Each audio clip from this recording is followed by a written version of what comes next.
They're just a bunch of lawyers. That's all they are. They are beatable. They are not some unstoppable force. We can get together our own lawyers and combat them.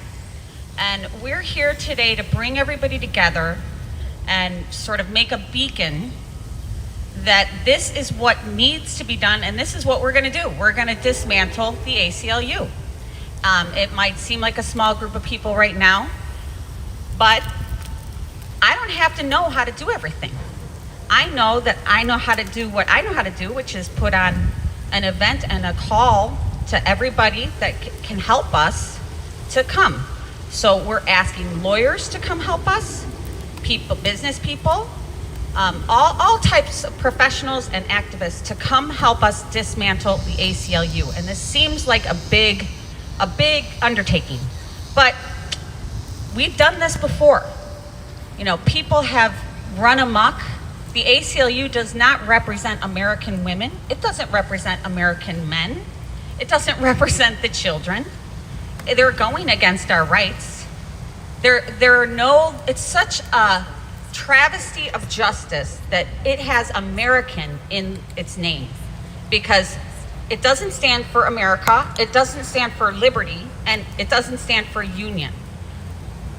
The policies and precedents that the ACLU set made gender identity possible in America. And this is the second layer of what the feminists in America have been going for. First, we did the exposure layer, which is people like Will Thomas pointing and saying that's a man. And now we're in the next level. The ACLU is the reason men are in women's prisons. It's the reason your daughter has to go to the bathroom or the locker room with men, with boys. Their policies, and they looked for niche cases so they could set precedent and set policy, and they've done that throughout our country.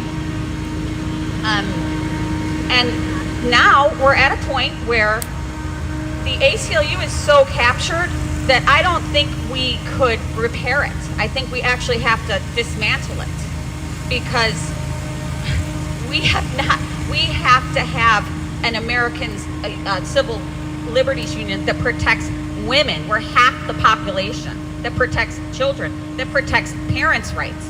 I mean, they are undermining the American dream and the American way. So we've gathered people together, a bunch of great, activists that have been working diligently on this for years. And we are finally at the second layer of this. It's not just point and say man anymore. It's point and say the ACLU is responsible. They are hired by the billionaire cabal that is pushing this agenda, this gender identity agenda down our throats. So we are taking aim at the ACLU, and I would like to introduce our first speaker, Amanda Stillman.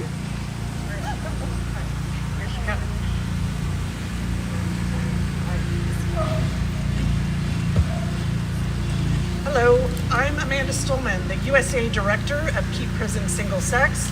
I am here today, though, in my personal capacity. Over 30 years ago, I was thrilled and proud to be a volunteer intern for the ACLU AIDS Project, which was a part of what was then the National ACLU Lesbian and Gay Rights Project. Note, no T, no Q. Like most of us today, I no longer recognize the ACLU. Its almost singular focus on enshrining gender identity in the law, no matter the cost to actual civil liberties, shows how much it has abandoned its mission, and it's kicking its original mission in the head for good measure. I'm going to share with you just some examples in the prison context demonstrating how badly the ACLU has lost its way. Way back in 2005, the ACLU produced a report in which it advocated against housing inmates by genitalia and argued that, quote, transgender inmates should be given an opportunity to choose housing that feels safe and gender appropriate. In 2010, the ACLU submitted language during the public comment period, which would be very close to what was adopted in federal regulation, to make explicit that inmate housing could be based on gender identity rather than sex. Current housing policy throughout incarceration systems in the US is now based on this, as federal funding is jeopardized by non-compliance. In the last 5 years, on behalf of male inmates in Illinois, in the federal system, the ACLU has advocated for taxpayer-funded hair removal, estrogen, breast augmentation, genital surgery, facial feminization surgery. Men in prison have obtained access to every one of these cosmetic, if highly invasive, elective procedures. And the ACLU and its state affiliates have helped put in place the laws, the policies, and the legal decisions which have made this happen, all the while the healthcare needs of actual female inmates are severely neglected or actively abused. In 2019, in a court filing in New Jersey, the ACLU asserted biological fantasies, such as in regards to their trans-identifying male client, quote, defendants knew or should have known that Ms. Doe is a woman. Dear listeners, Ms. Doe is in fact not a woman. By the way, it was this complaint which led to a New Jersey policy which opened the door to dozens of men, including some of the most terrifying murderers and rapists, being housed in women's prison in New Jersey, and which resulted in at least 2 pregnancies of female inmates. In a 2022 court filing, the ACLU scolded attorneys seeking to protect women's rights to single-sex prisons and jails by claiming that referring to men who claim a gender identity of female is, quote, offensive and attempts to paint transgender women as men, contrary to judicial consensus that such language is improper. Yes, in 2022, the ACLU argued in court that referring to men as men was both offensive and improper. So much for free speech and freedom of belief. Instead of representing the civil liberties of incarcerated women and girls, protecting their First Amendment rights to freedom of speech and religious liberty, their Eighth Amendment rights to be free of cruel and unusual punishment, their 14th Amendment rights to equal protection, instead of representing the civil liberties of American women and girls, the equal protection rights of half the population, to move in the public sphere, to fully participate in public life, without men in their bathrooms, their locker rooms, their sports teams, their domestic violence shelters, their dorm rooms, their rape crisis centers. Instead of representing the rights of children to not be medically experimented upon, to be denied their puberty, their reproduction, their full functioning before they've reached adulthood. Instead of representing the free speech rights of those who have spoken out about the harms of gender ideology, instead of protecting the religious liberties of those whose beliefs, whether atheistic or religious, who do not believe in gendered souls, who do not believe you can be born in the wrong body, instead of protecting these actual civil liberties, equal protection, the right to free speech, the right to religious liberty, instead of this, the ACLU has staked its reputation on advocating for denial of reality, denial of biology, in support of a Tinkerbell religion, a belief system that only survives as long as we clap along and pretend. Well, we're not clapping and we're not pretending. Male rapists and murderers are men, no matter their sex stereotype feelings. Male runners and swimmers are men, no matter how girly they may feel. Males who want to pee in the ladies' room are men. Children and adults who want to pump themselves full of wrong sex hormones, chop off healthy body parts, and have a pretend penis sewn onto their bodies or create a hole where their penis used to be cannot change sex, and it is a lie and it is cruel to pretend that they can. We're not clapping, we're not pretending, and if the ACLU collapses, once everyone wakes up from this trance, good riddance. It cannot happen soon enough. Bye ACLU, bye.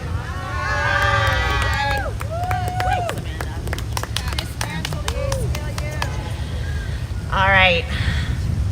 Okay, we're just checking something. All right. My name is Amy Souza. I am a women's rights activist and educator, and I am here today to make a public record of my dissent.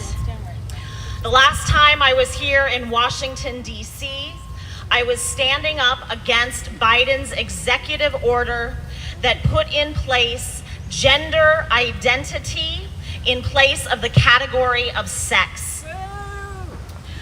I am here today to stand up against the ACLU, which has become the legal strong arm of the gender agenda, working to erase all rights and provisions women and girls had previously enjoyed on the basis of sex.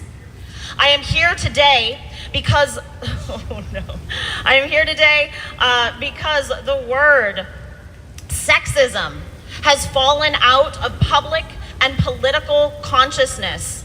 Our foremothers fought for things like single-sex public bathrooms, locker rooms, prisons, shelters, all for the safeguarding needs of women and girls on the basis of sex. Last year, around this time, on August 15th, I organized an event in Port Townsend, Washington that received Legacy Media News on behalf of Julie Jamon, 80-year-old woman who stood up in the YMCA against a man in the women's bathroom who was helping little girls on with their swimsuits. She told him to leave, and instead she was banned from the YMCA for life. In Springfield, Illinois, 16-year-old Abigail Wheeler was also banned from the YMCA for objecting to men in women's locker rooms. 17-year-old Rebecca Phillips also objected to a man in the locker room of the YMCA, and she also received backlash from her entire town. Redux magazine reported that Christine Wren Wood, 66, a man, was defended by the ACLU in his legal claim against a gym. Wood said, I went to the manager of the gym and I told him that I'm legally a woman, I am a little girl. These are his words. Women are human. Rachel Gines, born Darren, was also the subject of multiple complaints at the YMCA between 2021 and 2022. He has been charged with 3 counts of indecent exposure and is due and had court in February. Girls are being told that, quote, no, this is actually a woman and you should not be disturbed by any of this. The ACLU is upholding the lie that men are women. They are protecting men's crimes against women. Previously, these men would have been prosecuted for voyeurism, indecent exposure, and sexual harassment, and instead, the ACLU is setting precedents in law that women and girls do not have the right of consent, do not have the right to boundaries around their body, do not have the right to privacy, modesty, or fairness. The ACLU needs to defend the needs of women and girls on the basis of sex. This issue of sexism needs to be addressed. We need rights and provisions. We need to teach our daughters that if they say a man, they have the right to object. They have the right to say no. They have a right to claim boundaries for themselves. And instead, our daughters are being told that men can enjoy access to women's spaces wherever they want. In this country right now, because of Biden's executive order, girls and women cannot be guaranteed the right of private spaces for our bodies. This is a problem. Thank you all. Thank you, Amy. Thank you, Amy. Up next is Christina Goki, one of the organizers of this event. Yeah, Christina. Thank you, ladies, and thank you, Jen, for organizing this protest. It was very much needed, and you put in a lot of hard work to get this done. So I am Christina Goki. I'm from Colorado Springs, Colorado, and I am here to say, women are born, we are not worn. Woman is not a feeling or idea in a man's head. Woman is not a costume. Woman is a biological reality. Women are real. I have a quick biology lesson for the ACLU. Female and male are developmental pathways that are determined at conception. Humans are mammals and a sexually dimorphic species. Males are organisms whose reproductive organs are organized to produce small gametes known as sperm. Hey, right? Females are those organisms whose reproductive organs are organized to produce large gametes or ova. There is no third gamete. There is no third sex. Sex in humans is binary and immutable. This is objective reality. Yet the ACLU has actually argued in court that male and female do not exist. In California, 4 female inmates brought a lawsuit against the California Department of Corrections and Rehabilitation in response to the state's transfer of male inmates. One of these women was assaulted by a man placed there by the state. The ACLU has intervened on behalf of the male inmates to argue that human beings are not sexually dimorphic and that males and females are not biologically different. This is outrageous. This is ludicrous. Incarcerated women are being impregnated by these men, some of whom are convicted sex offenders. Many of them, most of them. In New Jersey, the man Demetrius Minor, who calls himself Demi, has impregnated at least 2 women that we know of. Demetrius is in prison for stabbing his foster father over 20 times. At least one of these children has already been born, and I can only assume that little Justice Minor is in the foster care system because her mom is also incarcerated for murder. The state is responsible for creating prison babies that are starting life in one of the most dire situations possible, the foster care system. In California, we know that through an information request that 45 women received prenatal care in 2022. 45 women, prenatal care. We also know that only 2 abortions were performed. So what happened to the other 43 babies? Were all 45 women pregnant on arrival? Or did they become pregnant by incarcerated men placed there to rape them? Why is the state of California so interested in creating prison babies?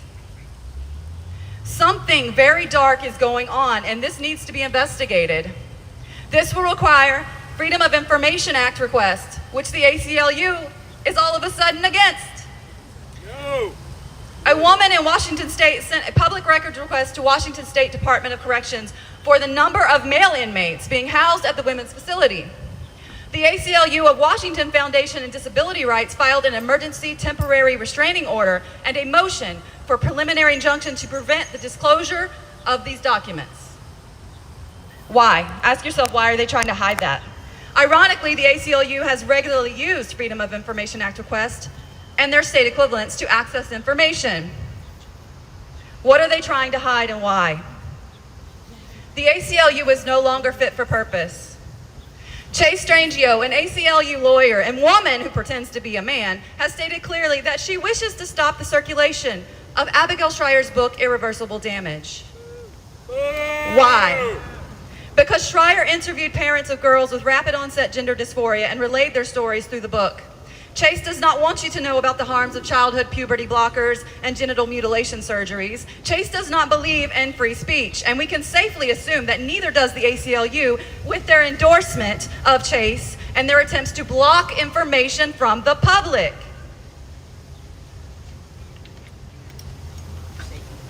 You're great.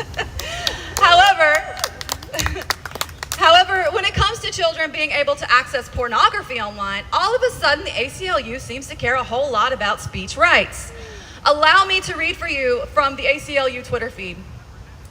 This is from the ACLU. The Earn It Act is a serious threat to our online speech and privacy rights, especially for LGBTQ people, sex workers, and other marginalized communities. So what does the Earn It Act do? It is intended to stop children from accessing pornography and hold internet providers accountable for hosting child sexual abuse material. Now, why is the ACLU against protecting children from sexual deviancy? The ACLU does not believe that girls and women deserve fairness and safety in their own sports. No, the ACLU actively fights to ensure that boys and men can invade girls and women's sports. These males take prizes, scholarships, accolades, and records from females who train their hearts out to be the best. The ACLU files lawsuits everywhere a state tries to enact common sense laws to protect children from sex mutilation surgeries and hormones. The ACLU is the legal strong arm of the gender industry. Big pharma and biotech are actively engineering a future for their profit, and the ACLU is the legal arm they wield to accomplish this. The ACLU works for men like Rothblatt, Soros, Pritzker, Gill, Stryker, etc., the global elites. These men want to harness human reproduction completely. Read the 11th Hour blog. Ask yourself, how will all of these sterilized children ever have children of their own? Through biotech. Surrogacy is big business, and scientists are well on their way to creating an artificial womb. Gender ideology is not a grassroots movement. Gender ideology is AstroTurf. This is mass social engineering on a global scale, the size of which has never been seen before in the history of the world. I do not like the future these rich, kooky men are creating. It's a loveless world devoid of family ties. It's a world of separation, loneliness, and great suffering. Women will be nothing more than birthing bodies. The erasure of females as wholly sexed human beings has already begun. We are removed from biology books and in law. In our history books, the Rainbow Mafia claims every great woman must really have been a man, or that really stupid term, non-binary. In the hospitals and clinics, as wholly sexed human beings in the hospitals and clinics, women are referred to as chest feeders, menstruators, front hole havers, etc. And these men in dresses with mental illnesses are awarded the title woman. Well, I say, hell no to all of that. No. Say no. Only females can wear the title woman, girl, mother. The only way to be a woman is to be born female. There is no such thing as a trans woman. No man is ever a subset of woman. There are only men pretending to be women, female impersonators. So to these men I say, you will never be a woman. Your attempted appropriation of my sex is offensive to me. I will never call you woman or trans woman. I will not use preferred pronouns. I correctly sex everyone. Stay out of our spaces, sports, and prisons. Right. Yeah. I will never submit to your ideology or your perversions. To everyone else on the side of sanity, I say, do not use the language of the opposition. There is no such thing as trans. Just people pretending to be the opposite sex. Do not be kind. Being kind got us here. Be brave instead. If you can speak the truth clearly and plainly, then we will take back this reality and we will win the gender war. Thank you, Christina. That was wonderful speech. Up next is a slightly twisted female, Brittany. Here you go, Brittany. Get it, Brittany. Hello, my name is Brittany Rue. I am a YouTuber, slightly twisted female. I am a former home birth midwife, a NARM 3 eligible midwife, a Lamaze certified childbirth educator, a DONA certified childbirth doula, a stillbirth day certified bereavement doula, a New York Department of Health breastfeeding educator. In 2021, I was diagnosed with cancer, and upon being no evidence of disease, I decided to start a YouTube channel. I thought, I had this horrific experience. I almost lost my voice. And most importantly, something that I forgot to add, of all of my identities, I'm also a mother of 4 children. I have 2 boys and 2 girls. This is my highest identity. After I was declared no evidence of disease, I decided to start a YouTube channel, and I wanted to be mostly about, women's health, women's issues. And I started to tap into a growing movement on Instagram, Twitter, hidden in the cracks of the algorithm, dusted off to the side, but a growing and strong movement of voices of young women, older women, women of every socioeconomic background, women of every race, women across our nation and across the world who are starting to say that there is something very, very wrong going on in our nation, in our world. And I started to tap into what was called the gender critical movement. And as I started to listen and read and hear these experiences and the testimony of women like the women standing behind me today, every single woman standing here, yeah, you're not seeing hundreds of women, but you're seeing strong women, brave women, and I can assure you, every word on these signs, the message that these women bring today, there are hundreds of thousands, millions of people who agree and who are afraid to speak these messages. These women stand here, they're not wearing masks, they're not wearing bags over their heads, they have been threatened, they have been doxxed. You think that these women feel totally safe standing here? You think that they don't know that they're putting a target on their head and on their backs by standing here with their faces? We know what the TRA do. They take pictures of us. They dox us. They try to intimidate us. These are the women who cannot be intimidated. These are the women who said that they're not afraid and they're going to show up anyway, come what may. These are my heroes. Yeah. These are the women who inspired me to decide that there is something crucial going on and I need to talk about it. The more I learned about what is going on with this gender industry, something that at first I thought, of course, well, hey, there's a lot of stuff about things, about people that I don't fully understand, and I guess if there's a guy that, says he feels like a woman, gee, I don't really know what that means myself. I've just always been a woman, but I guess it could make sense. And over time, I started to do the mental gymnastics required to buy into something as ludicrous and insane and off the mark of a gender ideology. But it's women like this who are brave enough, who faced an ostracization from their friends, from their social media groups, to post the truth.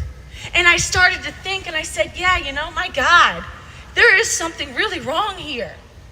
And I have two little girls. And God forbid that my cancer were to come back. God forbid that I don't have forever with them. I need to leave a record of my descent.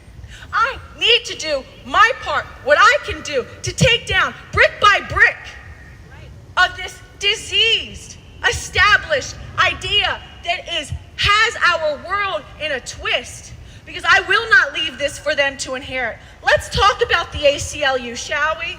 The American Civil Liberties Union. Well, that sounds like a great thing, doesn't it? It sounds like something that all of us citizens can benefit from. I'm sure they stand for us. I know I believed it, because back in 2010, when they helped bail my friend out of jail because she was rioting or she was protesting, I was like, well, that's great. And I started giving a monthly contribution. I was all for the ACLU. In fact, in 2012, just 2 years later after I started donating to the ACLU did another great thing for women. Back when it seemed that the ACLU understood who women were. You see, in New Jersey, there is one women's prison. It is called Edna Mahan Correctional Facility. And, well, the fact of the matter is, women just don't seem to have the same trends of violence that men do. There are, I'm sure, a lot of reasons that we could get into, but the fact remains that somewhere between 98 and 99% of all violence is male, and it's a fact. When you're walking late at night, are you worried that, oh, there might be a woman behind that dark, dusty corner? She might pop out and get me. I don't think any of us is like, I don't see a woman coming the other way. I better cross the street. It is inherent. There is something inside of us that understands. I love and respect the men in my life. If you can't see it on these cameras, but in front of me is a wall of men who stand with us. A wall of men who hold the line. Yes. Who care about their wives, their mothers, their daughters, their sisters, who see what's going on. They don't speak over us. They don't try to hush us up or tell us how to do things. All they do is they hold the line so that we can speak safely. But the fact remains is that violence is predominantly male. And as evidenced in New Jersey State Correctional Department, in 2012, there was a time when the state deemed that it was too expensive to run the women's only prison because there just simply weren't enough women incarcerated. And they thought, well, what could we do about that? So what New Jersey decided to do was to temporarily close the doors of Edna Mahan Correctional Facility and transfer the inmates over to New Jersey's men's prison. Well, rightfully so, the ACLU stood up and said, no, this doesn't make sense. Men and women are categorically different. They have intrinsic needs that are different. We cannot equitably offer them the correct programming that is fair and correct for their sex-based needs if we house them in a men's prison. So in 2012, the American Civil Liberties Union filed a lawsuit against the New Jersey State Correctional Department to get the women out of there so that they could have a separate space with sex-appropriate programming. Back in 2012, my God, just a little over a decade ago, it seems that the ACLU understood what women were and that women have intrinsically different needs. So that what in the hell happened less than 10 years later in 2021 as the world is coming off from the trauma of these COVID-19 lockdowns, and it seems like everything is upside down and kids haven't been in school and people have been out of work and people have lost their jobs, their homes. And we are so traumatized, and they figured now's the time. The world is so topsy-turvy, let's fuck it up a little bit more. They decided to file, the American Civil Liberties Union decided to file a lawsuit that ushered in the first trans-identifying male into a woman's prison on the basis that gender identity trumps sex when it comes to housing. This is less than 10 years later. I would be hard-pressed to believe that there was such a drastic ideological change in that time in the hearts and the minds of people. There has got to be something more. And what I know about the prison industrial complex, boy, I know a little more than I would like to. I have close people who have been locked up. And what I know is that in the United States of America, when we abolished slavery, we left a small little caveat that we cannot keep slaves except for if they're incarcerated. Then they don't have all the rights. Then they can provide labor to the state, to the government. And what we found was the birth of something. The prison industrial complex is now one of America's most lucrative industries. We incarcerate more American citizens than every other nation combined. We have a nation's worth of our citizens locked up right now. Many of this thanks to Joe Biden's 1994 crime bill. But they're mostly all men. And just like in 2012, New Jersey realized, well, it really isn't very cost effective to run entire facilities for women. So what can we do? We saw two changes. One, a multi-hundred-fold increase on the amount of women that are being incarcerated. Is that a coincidence? Are women just running amok?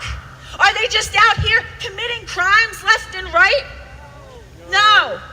Or is it the fact that, hey, just like when they decided to give us the right to vote, when the government realized, well, there's an entire half of our population that we aren't taxing. If we let them vote, then we can tax them.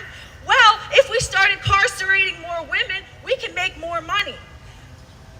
Every person housed today incarcerated is worth upwards of $70,000 a year to the state.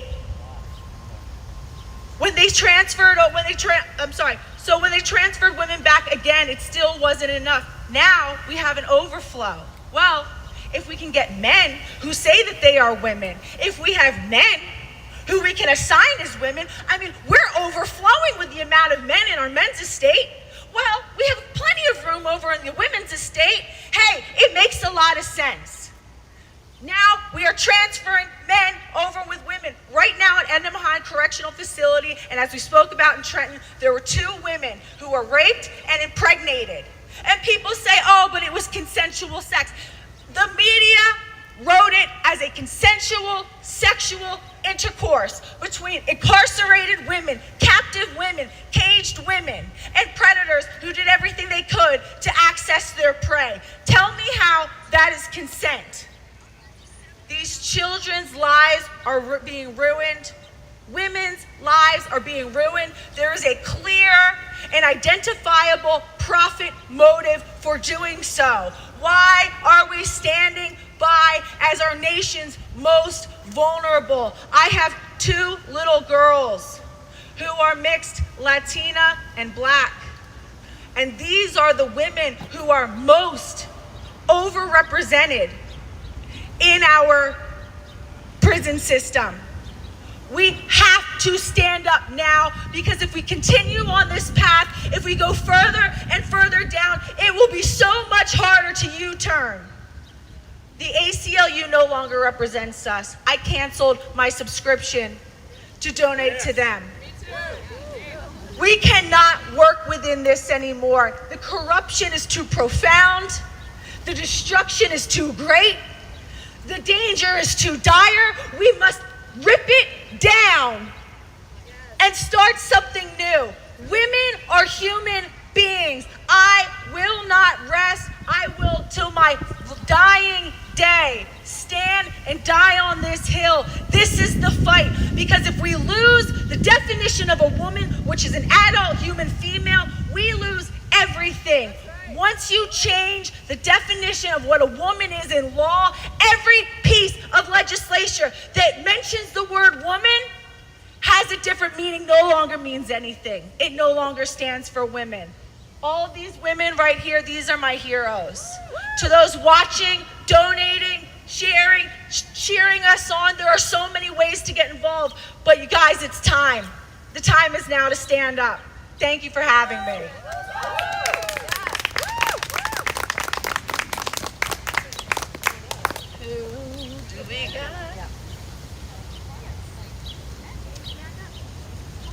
Hello.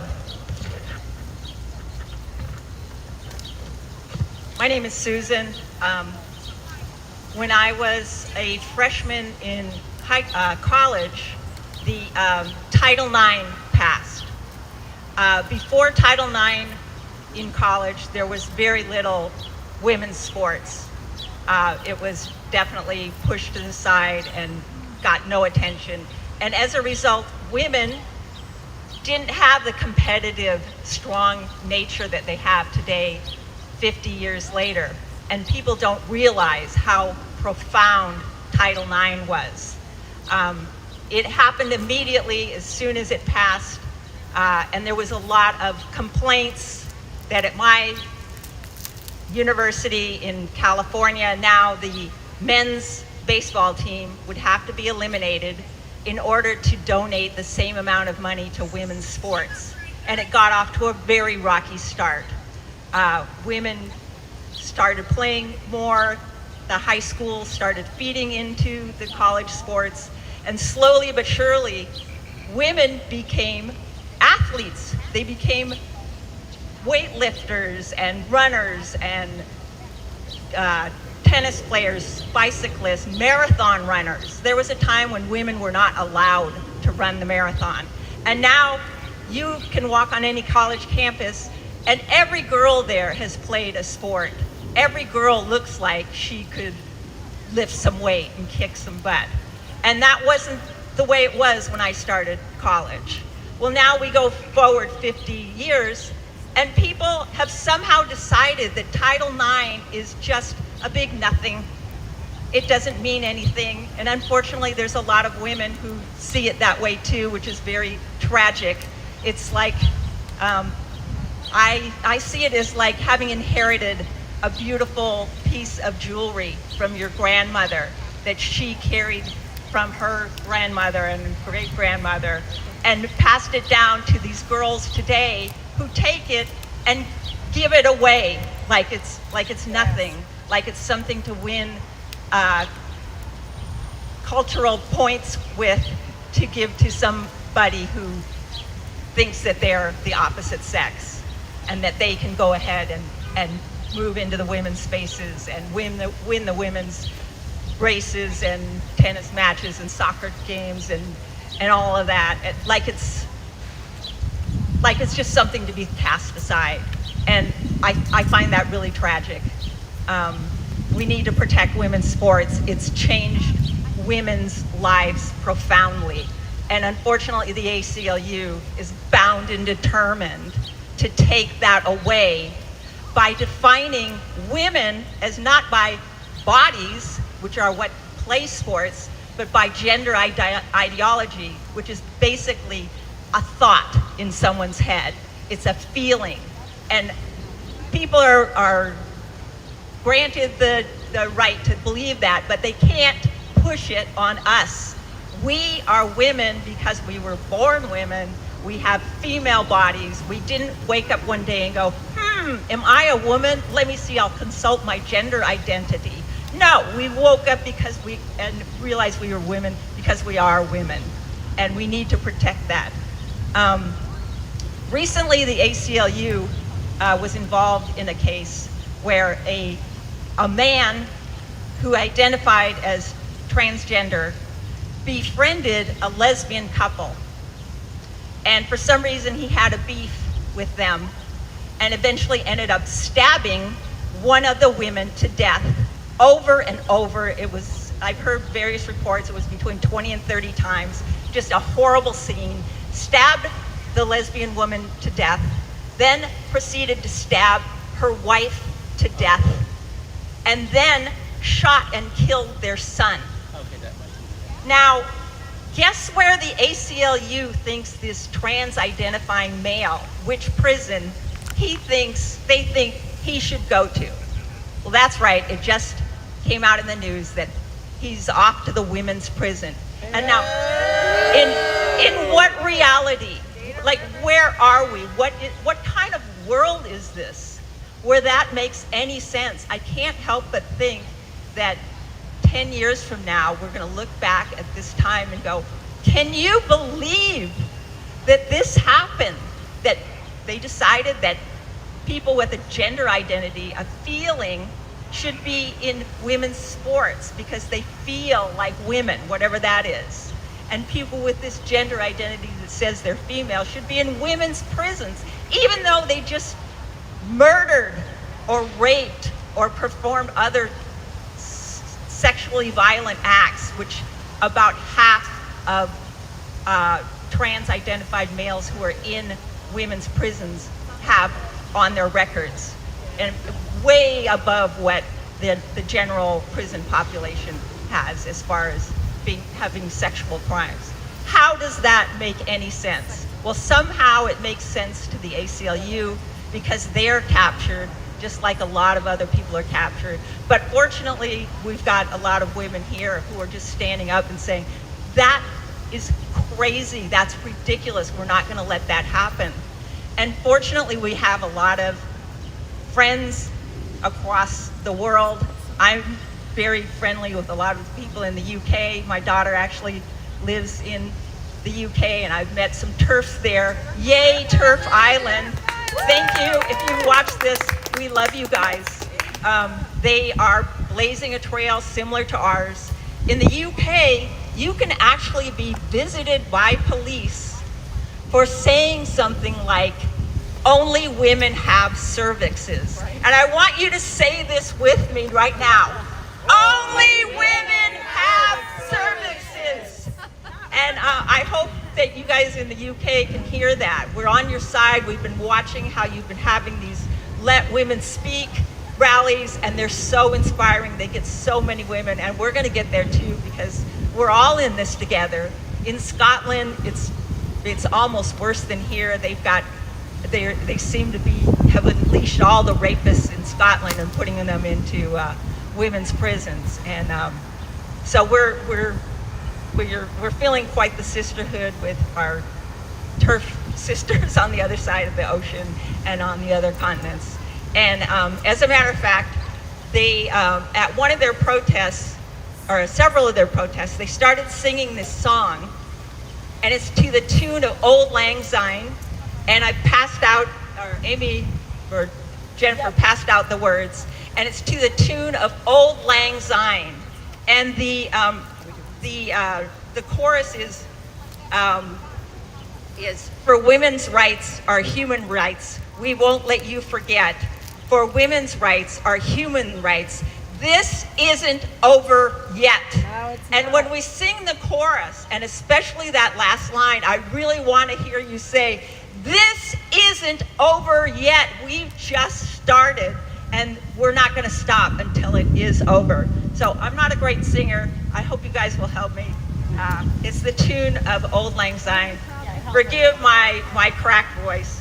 Are you a good singer? Okay, here we go. We stand together side by side. We will defend our rights. We stand together side by side. We will give up this fight. For women's rights are human rights. We won't let you forget. For women's rights are human rights. This isn't over yet.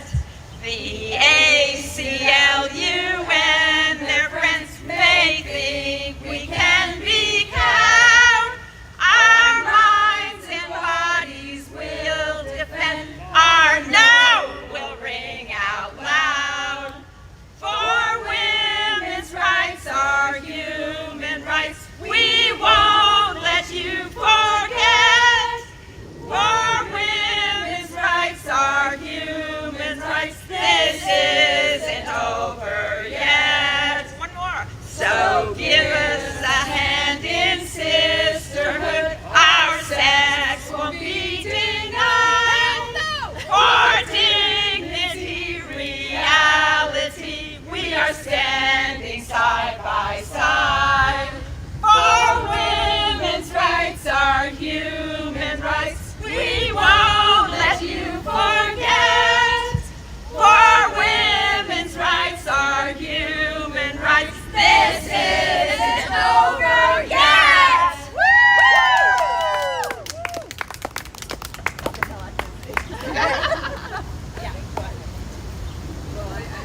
I don't know how I'm going to follow that, but You got this. thanks, Christina. I'm Julia Hing. I'm a member and volunteer for Wolf, and I write a blog there about women in prison. And I'm also a New Yorker, and I've, like Brittany and a lot of other people here, I contributed to the ACLU for many, many years, but not anymore, because as we know, they show such little disregard for women. I was talking to Amy Ichikawa recently, the founder of Women to Women and the great prison advocate for incarcerated women, and she was telling me that Dana Rivers, the same man who Susan was just speaking of, who has been transferred to the women's prison there, he really settled in, and he's been terrorizing the female inmates, forced to share spaces and showers and use the toilet in front of him. So he's in his glory, and to reiterate, he shot 3 people and he stabbed one of them 47 times. So the judge in that case, when he was sentencing Dana Rivers, real name David Warfield, I believe, the judge said this was the worst, most depraved crime he had seen in his 33 years of being on the bench. And this is the man that the ACLU believes should be spending his sentence with women. Now, most people here know, but maybe people that are watching don't know, something like maybe even over 86% of the women that are incarcerated have been victims, before being incarcerated, of domestic violence, almost always at the hands of men. They also are largely survivors of rape, molestation. These women have been through the ringer before they even get into the prison, so they arrive traumatized, and they're terrified of men, which makes sense given what they've been through. They lived horrible lives.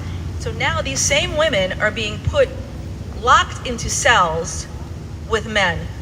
There's one, I know there's, again, I got this from the great Amy Ichikawa, who is in touch with the women in that prison, so she knows exactly what's going on.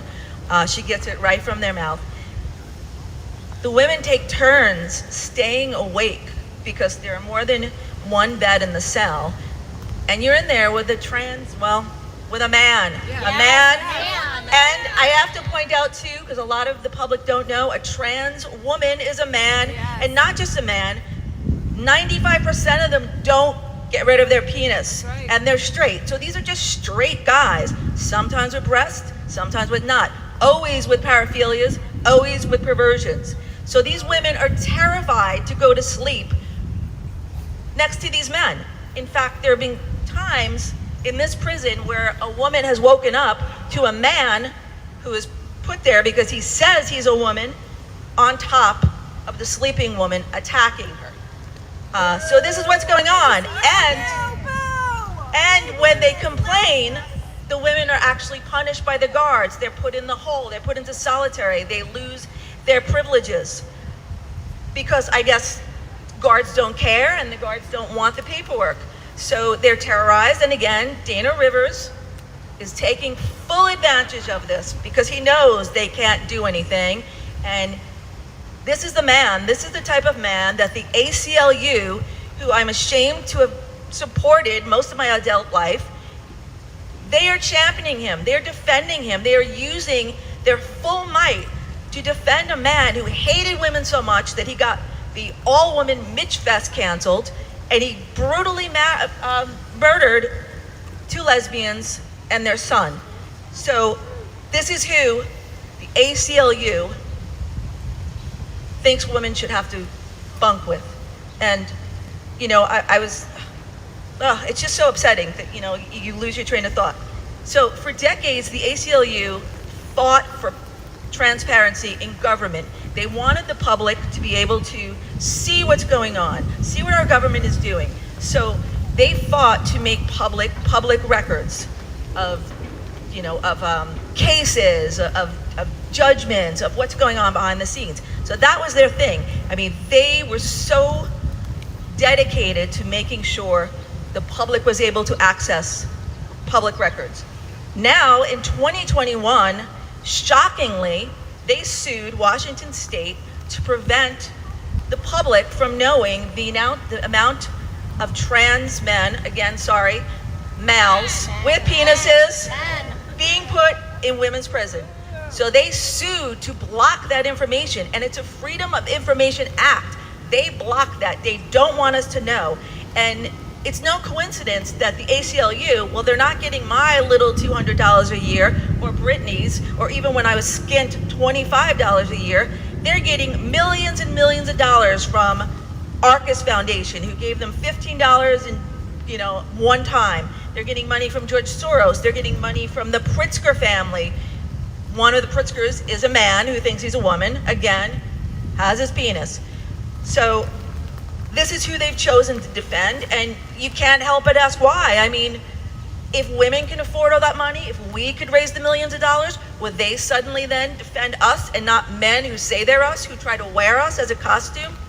I don't know, but they've corrupted, and it's shocking as a lifelong liberal. It just hurts. It hurts to know how little they care about women, you know, and I just want to read off a couple of other people that they defend at the expense and safety of actual women. Richard Masbrook.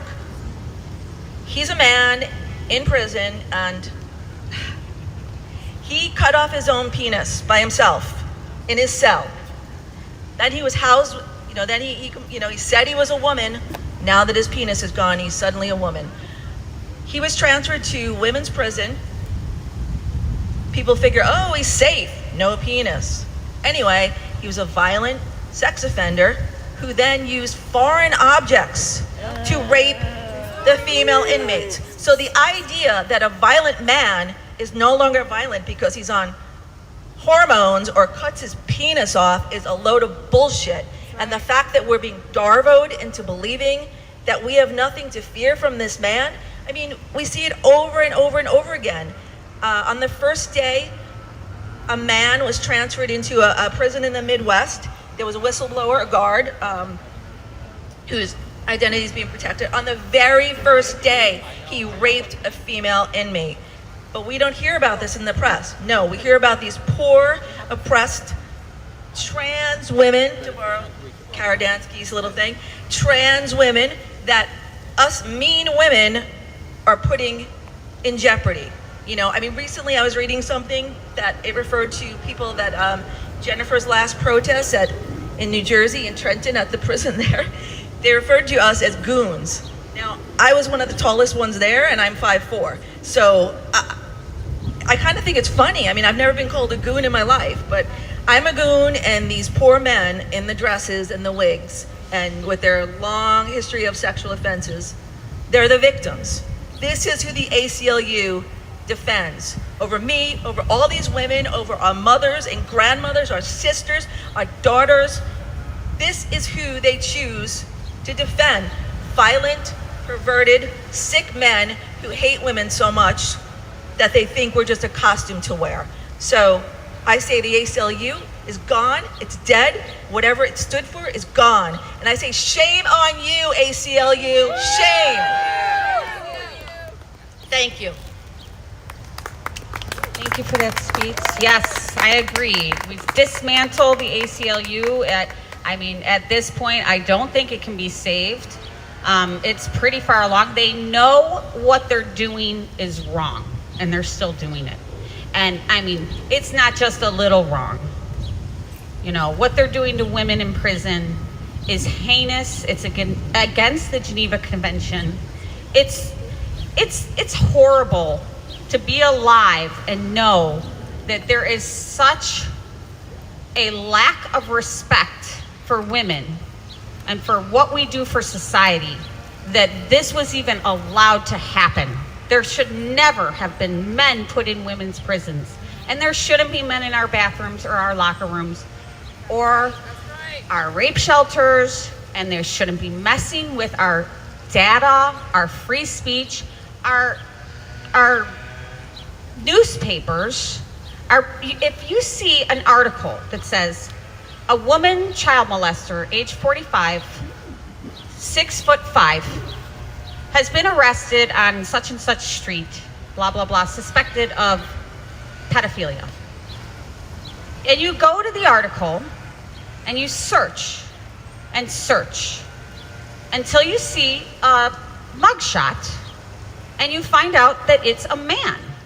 Well, that messes with our data collection, and that has repercussions. You know, women will be sentenced harsher. They'll be in prison longer. And they're in prison with men that will rape them. And there is no consent in prison. There is no way a woman can consent. First of all, the men they're putting in there, if Ted Bundy were alive today, he would be allowed to identify as a woman and transfer into a woman's prison. Dana Rivers, killed two women and their son. He's allowed in there. There's the men that they are putting in there are meant to rape the women and get them pregnant. There's no other explanation for this, right? So, and it's not a tangible thing. You're like, why? Well, because they're evil. They don't have morality. They don't have respect for women, children, and men. They do not have respect for us. They want us to comply and shut up. And we're here today to loud and resist. Matt's up next. Matt, thank you, Matt Osborne.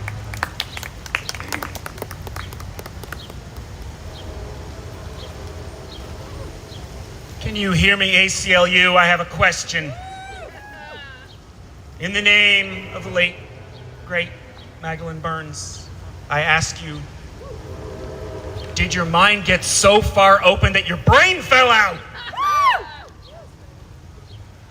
The most un-American phrase of my lifetime is This is not a debate. America is a debate. To say there is no debate is to say there is no America. The extraordinary effort to silence objections and squelch debate in the name of gender identity is un-American. I am an American and I object. My name is Matt Osborne. I am the editor-in-chief of the DistanceMag.com. It is a publication of LGB United. I'm a lifelong Democrat. I got a little bit famous a couple of years ago for my role in electing a Democrat, Doug Jones, to the United States Senate right here. Go ahead and call me right-wing. Find out what happens. Find out. Call me names and see how I vote. Keep it up. You're doing great. I used to be a card-carrying member of the ACLU. Now I find them utterly repulsive. Yes. They claim to be a nonprofit civil rights organization, but they represent a very narrow view belonging to a shrinking minority of Americans. Beliefs are ideas, luxury beliefs are ideas and opinions that confer status on the upper class while inflicting costs on everyone else. Gender identity is a luxury belief. Only a minority of Americans shares this belief. The rest of us find it increasingly objectionable. No majority of Americans will tolerate being forced to perform and share a belief they find objectionable, nor should they. We are Americans! Today's American Civil Liberties Union is neither American nor civil. They want to disunite us. They advance the privileges and entitlements of a special group of men by abolishing the rights of women to fair sports, single-sex, prisons, restrooms, locker room spaces, free speech, sports, all under the rubric of gender identity. This totalitarian program is justified by supposed threats of magical harm to supposedly vulnerable people if we do not obey. As seen in the example of author J.K. Rowling, this is the modern ideological witch hunt. It does not matter how fair and considerate our words are. Everything we say in defense of our freedoms is recast as hate because they hate it. It is reframed as sorcery because they think magically. We are guilty of black magic. We're harming the poor little dears with our bad thought vibrations. 1693 in Salem, that's what it is. It is religious thinking. We're Americans. We have a civic religion already. We object to the new gender religion being imposed upon us. We reject a dogma that requires we confess to believe in transubstantiation of the flesh through the utterance of pronoun prayer. That's right, we object. Yesterday's ACLU fought to give Americans access to the courts. Today's ACLU works to limit the time that children and families have for filing malpractice claims against so-called gender medicine. The ACLU does this even though every young patient of the gender cult becomes a lifetime medical dependent. The full health impacts of sex change on a child can take years to become apparent. Jazz Jennings needed 5 seasons for the harms to become obvious. Across the Western world, systematic medical reviews of the literature justifying these so-called treatments have all found the evidence base to be, quote, low or no quality. Finland, France, Norway, Sweden, and the United Kingdom's Tavistock Clinic, they have all turned away from this affirmation approach. But the ACLU is still pouring considerable resources into overturning state laws and regulations that are in line with this emerging consensus that normal human puberty is the healthiest kind. Oh, who could have thought it? The ACLU are practicing medicine without a license. It is too much to say that they are running a medical experiment on our children. Experimental scientists keep data. In American pediatric gender medicine, there are no standards to speak of. It is a wild west. The old ACLU worked to inform Americans that they had rights. Today's ACLU publishes false legal advice for school districts. Their pamphlet, Schools in Transition, a guide for supporting transgender students in K-12 schools, frames uncooperative parents as the enemy. It makes no mention of Supreme Court precedents establishing parental rights. It does contain misinformation about the Family Educational Rights and Privacy Act, FERPA, and it encourages school officials to take sides in family disputes. Have you ever heard of a movement telling teachers and principals that they should show up for a divorce trial to pick a side? Have you ever heard of such a thing? That's the ACLU.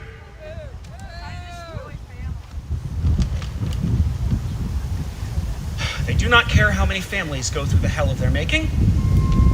Every day, as part of my work, I read through crushing accounts from parents with children that are caught up in this cult of Moloch. I'm exhausted from listening to detransitioners who've been harmed by this gender woo cult. The ACLU insists that they will commit suicide without the care of this medicalized cult. This is false, and it is criminal extortion. No parent can consent to suicide blackmail.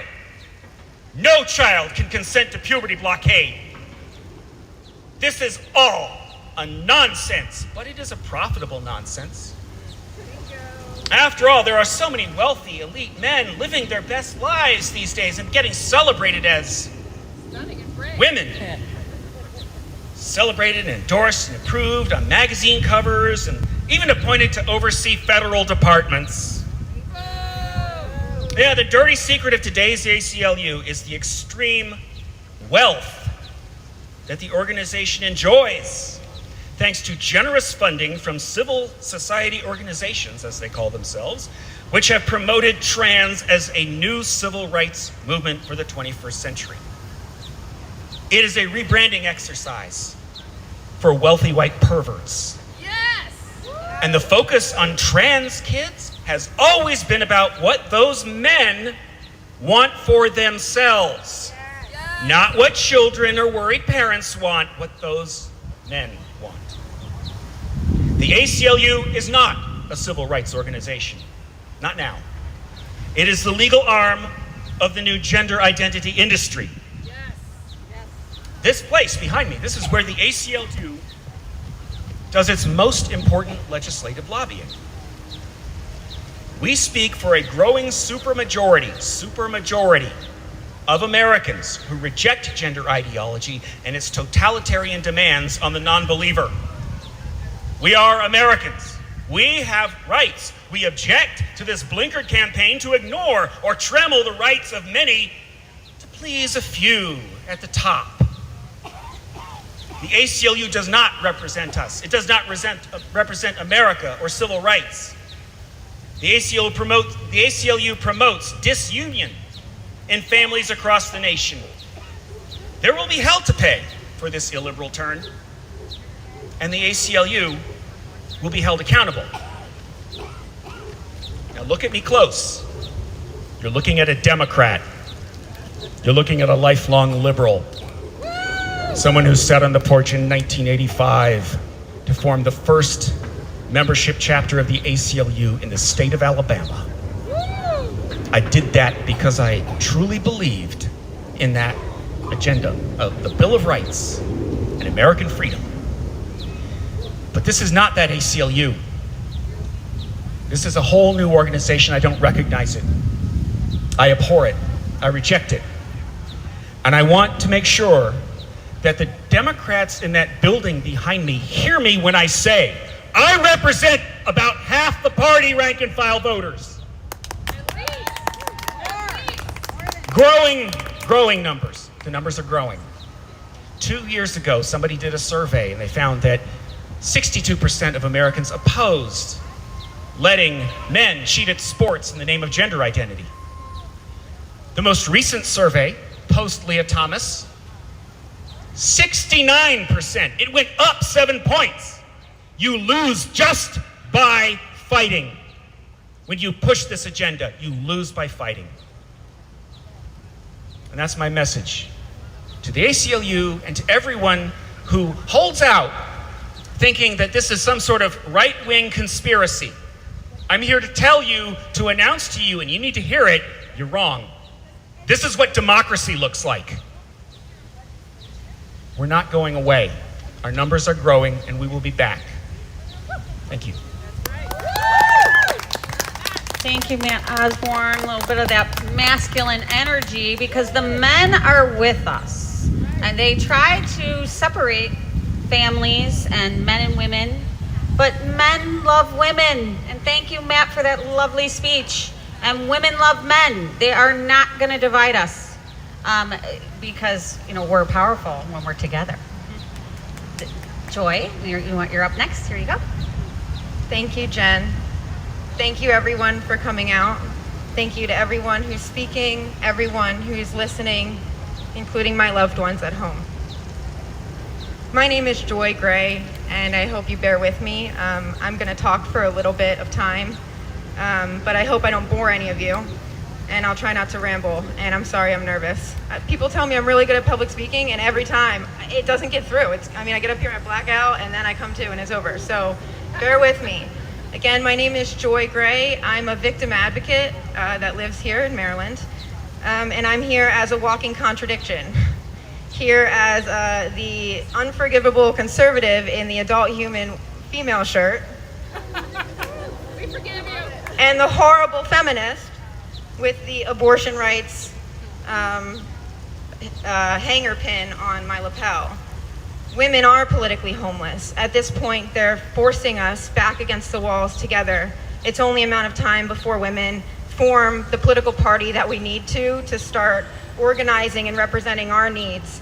I mean, you could call it Women Against Predators, and you would cover just about all of our bases, I think. Again, I'm here because I believe in the free speech of women, and I'm here to talk about my lived experience as a woman. My mother died in 2015 from uterine cancer. She went misdiagnosed for a year of intermittent bleeding that was written off on 3 separate occasions, some of those that I was there for, as absolutely not cancer. It absolutely was cancer. The day before surgery that could have killed her, a D&E that was said to fix all of her problems, a coworker of hers, she was a Johns Hopkins University nurse for 30 years. A coworker said, "Have you ever gotten a second opinion?" Because my mother had uterine fibroids that turned out to be cancer. And my mother said, "I've been going to the same gynecologist for 30 years. No, I never got a second opinion." She went for a second opinion. That doctor took one look at her and said, "I'm sorry, this is absolutely cancer." It was 9 months from diagnosis to death. This is just one example of the horrendous medical neglect that women experience all the time in America. After her death, I dropped out of school. I spent a lot of time working and trying to build my life back together, keeping my family together. When I finally did go back to school, it was after I had already discovered radical feminism, which it's hard for me because I think it's an analysis. You don't have to be required to believe anything to be a radical feminist. Do you understand the analysis? Okay, then you understand the analysis of male privilege, male violence, and what that does for women and girls in real terms, in practical terms. So I went back to school in 2019. And in the time in between that, I was working, I was experiencing sexual harassment, sexual assault. I was raped while I was on a date at a man's house. We had had consensual intercourse, and then on the way out, my hand was on the doorknob, and he grabbed the back of my pants and he put me on the floor. I remember thinking I was gonna go. My hand was on the door. That's all, it was like a broken record. My hand was on the door, my hand was on the doorknob. And he raped me, and I drove from there to an urgent care. This is in 2019, I believe 2018. Trauma kind of messes with your dates, but I have a record of this medical visit of this urgent care where I talked to a doctor there. I would not tell any of the staff why I was there. I said, "Just get me in front of a doctor, I won't tell you why I'm here." And I finally got they put me in front of a doctor, and I told him what happened. I said, "I was just on a date, and I got raped, and I don't know what to do. What do I do?" And he looked at me and he said, "I know it sounds horrible, but I'm going to level with you. It was only you and him at his house where there were no witnesses, where you just admitted to me that you had consensual sex beforehand, which means that anyone investigating this would only care about he said, she said. Let's take a break to examine that phrase, he said, she said. When it's about what women say happened to us, but it's about what men say we say, because they determine the narrative. This man, this doctor, in 2017 or 2018, in recent years, told me not to report. Quote, "I cannot honestly tell you it would be worth your trouble." And while that man was completely right, he had no idea why he was right. A week later, 1 week later, oh, I'm sorry, let me go back. Right before I left the office, he said, if you end up wanting to go do a rape kit and pursue charges, he told me the closest hospital to me where they had a rape crisis unit. He said, it might be hard to get in, but they're the only one that services this city and the surrounding county. One rape crisis unit. A week later, a friend of mine called me from another state and said, I was just raped at a Halloween party. She was raped by her cousin's husband, a military service member. Maybe 2 weeks before that, I wouldn't have known what to do.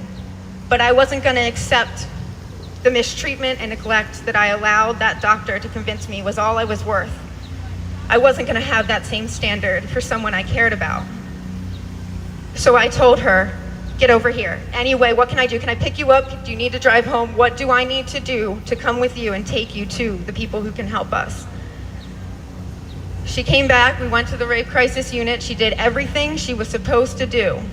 She got the rape kit done. She got the re-traumatizing bullying from the police officer, where the victim advocate from the hospital and myself both had to step in on separate occasions to say, stop bullying her about reporting. She's telling you over and over she's not ready to report. She can barely think straight. She's not going to give you a statement that can be used against her in a court of law right now. Stop pushing her. And he was rude to both of us. I filed a formal complaint against that officer. This is not how women are helped after they are assaulted. Following that, we followed up with the military. What do we do here? Because when we tried to file with the local police department where it happened, they told us that's a military member. You have to take it up with the military. We didn't hear anything in response. When we finally did, it was 3 years later. And in that 3 years, we were very busy. We learned about victim advocacy and we went to state-sponsored, government-sponsored trainings. Maryland Coalition Against Sexual Assault, different rape crisis units where we went to get trained by their centers. And the things we learned absolutely horrified us. For example, there are many states in America where there are rape loopholes, legal rape loopholes. I need you to understand what that means in plain layman's terms. It means that there are conditions under which a man can rape a woman and it is not a crime. There would be no legal grounds to charge him with a crime because there's a loophole in the law that enables it to happen. I want to talk about a specific instance in which I learned about this, which was during one of these trainings. One of the speakers at the trainings was a Maryland American district attorney, a prosecuting attorney who was telling us about these loopholes, talking about the struggle that they had in closing these loopholes, not just in Maryland, but states across the country. Struggle? A struggle to close rape loopholes? What are you talking about?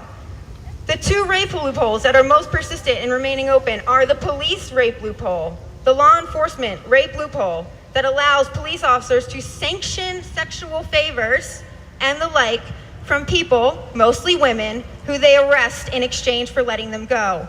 Give me a blowjob and I'll let you out of my car and won't charge you with a crime is not a consensual situation. It is the definition of an abuse of power. You know what they said when that was taken to the legislature and argued? When it was argued we need to close this loophole and not allow police officers to solicit sexual favors in exchange for being let off of criminal charges or being arrested, it was said, what about men who are investigating and arresting their own wives? Are you saying that a police officer can't have sex with his wife if he's investigating her and arresting her? That flimsy logic, which defies all reality, a police officer would never be allowed to investigate his own wife. That's the definition of a conflict of interest. But it didn't matter how ridiculous that hypothetical was. That was all that it took to keep the loophole open. The other loophole that is very common across the country is a marital rape loophole. I was told that the year I was born, 1993, marital rape loopholes were closed in this country. For a long time, that comforted me. I found it kind of quirky and unique. Like, I can associate my year of birth with the year that America decided women matter. That women weren't just men's property to rape and abuse at their free will, whenever they wanted, and never be able to say no or seek any recourse against it, any protection against it. But then I found out about the marital rape loophole, which says, in many states, including Maryland, that a man is legally allowed to rape his wife. This is not the exact wording of the law, but in effect, this is what it means, confirmed by the prosecutor, the district attorney, prosecuting attorney, that if a man rapes his wife and she is unconscious for any reason, they frame it as unable to provide proof of non-consent. The idea that unless you can prove that a woman has not consented, she is consenting by default, which is just an extension of the marital rape loophole that husbands have a right to rape their wives. The same logic, keeping that loophole open past 2020. 2020. And this prosecuting attorney went on to talk about her lived experience as a prosecuting attorney. The court case that she was currently just finished, where they were trying to charge a man with raping his wife after they were discovered and put into evidence dozens of videos of him raping her unconscious body while she was unconscious on cancer medication. The law doesn't care whether it's alcohol, cancer medication, not that there's ever an acceptable reason. But this woman was on cancer medication. They had dozens of videos, and because in 3 of those videos, her body moved in involuntary ways, an arm pushed back, her leg twitched to try to close her legs from him violating her. 3 instances caught on film of the dozens he filmed and posted. Because of those 3, they were able to charge him on 3 counts. She's telling us this group of maybe like 20, 30 people that are there for a training. And these 2 in full uniform police officers from that county stood up and said, well, one said, "I would like to speak." They're both sitting together. She said, "Sure." He stands up and he turns around, turns his back on the woman who's teaching us, who's telling us about what this lived experience is, her professional experience is, turns his back on her, and he says, "I know this sounds horrible. I know it sounds bad, but this is such a small minority of cases where this basically is just a faux pas. Like, it's an accident that this is allowed to happen. Like, it doesn't really happen though. Like, as you can see, like, it's just this bad hypothetical." He had not even been listening to the instructor as she told this very real dystopian story of not being able to charge this man with dozens of counts of rape. And I raised my hand and asked the woman in charge, the woman leading this discussion, the district prosecuting attorney, and I said, "I'm sorry, I really need you to clarify for me. Are you saying that if you were not able to recover those videos from his phone, out of the dozens that he took, if you were not able to find those 3 videos, then you would not have been able to charge him with anything because there would have been no evidence of a crime that had taken place?" And she said, "Yes, that is absolutely the case. And I know it's horrible, but that's the truth." That's unacceptable. That is one nightmarish case in one county, in one state. And it's a level of horror that I cannot sit by and accept. And again, we wanted more information. We went to more trainings. We got educated as much as we could through people that were professionals, that knew what they were talking about. And then I went back to school, and it was unbelievable, the ideological capture that had taken place over the course of a few years. The Women's Center was no longer just for women. In fact, every banner on the Women's Center website at my university says, "The Women's Center is open to all women who respect all women and their experiences.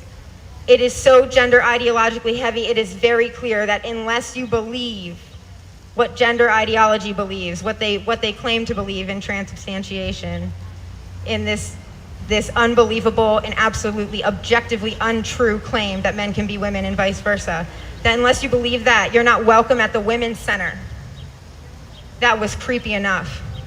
Then I was getting tutoring. My math tutor was a Muslim woman who we actually connected very well, and we got close to each other over the semester. And we started talking about some of these issues that I had found on Pinterest of all places, the first place I'd ever stumbled across this discussion. And at the time I identified as a libertarian, and I thought, who cares? Like, I don't believe in any religion. I don't ascribe to any particular belief set at all, except that you should be treat everyone with respect and be treated like a human being. So I thought I was a libertarian until a woman who knew what she was talking about corrected me and asked, what about women's prisons? What about fetishists? What about rapists? What about women's self-respect? What about our right to say, you don't get to tell me what I am. You don't get to claim to be me and then tell me to shut up about it. She made me see how wrong and ignorant I was in clinging to this notion of no harm. There was so much harm being done. And in talking to this Muslim math tutor, she told me she no longer had access to the women's bathrooms on campus. I said, what do you mean? They just built this big new building where they had these fancy and well covered in the school's media, all gender restrooms where any person of any gender could go use. So what do you mean? You have women's rooms? No. Out of the other side of their mouth, my university very quietly adopted self-ID policies for all existing restrooms. Meaning that all restrooms were mixed sex now. And she, a Muslim woman, could no longer use women's rooms. She was relegated to individual bathrooms in order to feel that she was being faithful to her religious belief. This is a violation of her religious freedoms. Again, where is the ACLU? That is one Muslim woman at one university. One. How many other women are being affected by this ideology? That same campus, I've used multi-gender restrooms because I have to run into the bathroom sometimes. I try to take a friend if I can, and mysteriously, they are always empty. Always. But now, 4 times in one semester, I've run into trans-identified men. They're just men. They're trans-identified women. They call themselves trans-identified women. They're men. I've run into men in the women's rooms, and you know what I do? I turn right back around and stand outside. Because they can force us to allow them open. The school has allowed them access to the restroom, but they can't make us use it with them. I stand outside, and one time a woman came up, she saw me standing there, and I just said, I'm just waiting. And she assumed it was full, so she stood with me. And then he comes out, and she looks at him, and she looks at me, and I'm walking in after he leaves holding the door open. She goes, thank you. No problem. The third time was a father standing outside a women's room that I was about to go into, and his daughter, this tall, comes walking out alone from a women's room. Daddy outside. And I chased him down. I said, sir, do you know that men are allowed in that women's room? That many porn-sick college men, any porn-sick college man that wants to use that women's room, wants to be in there with your daughter, is absolutely allowed to. Do you know that men can use the women's room? And his response was, what do you mean men can use the women's room? He had no idea the risk that he was putting his daughter in because the school didn't publicize the truth. This is all about obfuscating the truth. And I'm here with a little bit more of my lived experience. I'm going to go back to my friend, the one who was raped by a military member. After our lived experience, we're learning all of this as victim advocates. We're learning how to speak the language, how to talk to people, connect with people on the streets, and speak up about the injustices that women suffer. Finally, she was contacted by a member of the military, a victim advocate who said they couldn't believe how long it took her case to get across their desk for them to deal with the rapist that was in their ranks. We had many meetings with this pair, well, the whole team, the legal team, in trying to pursue charges against this man, which we did. In the first meeting, we find out that the civilian police that had previously told her that her rape kit came back inconclusive, yes, they called her. I was with her. She put it on speakerphone. We thought we were going to celebrate. They said, we didn't know we were going to celebrate. We were hopeful we were going to celebrate. They said the results of the rape kit came back inconclusive. That was a lie. It was never sent for testing. They were allowed to lie to her to get her off their backs. This is the civil liberties violations that the ACLU should be paying attention to. Instead, they're enabling them to continue during that first meeting where we were discussing the results of the rape kit, which were not inconclusive. They kept focusing on DNA, DNA, DNA, DNA. And I said, I'm sorry, I just have to ask, what if there was no DNA? Because I went with her to that rape kit, when she got that rape kit done. I know that there was evidence of vaginal and anal trauma. I know there was physical proof that she'd been assaulted, the same way if someone had punched you in the face and left a black eye or tore your cheek open. I said, what about the physical evidence that she was assaulted? Doesn't that matter even if there was no DNA? And the whole team looked at the table and said, well, he said, I can't say his name, I don't think, but the major that was speaking to us said, I know this is horrible, but we no longer even attempt to submit that evidence in court-martials because it is allowed to be excused as an improperly inserted tampon.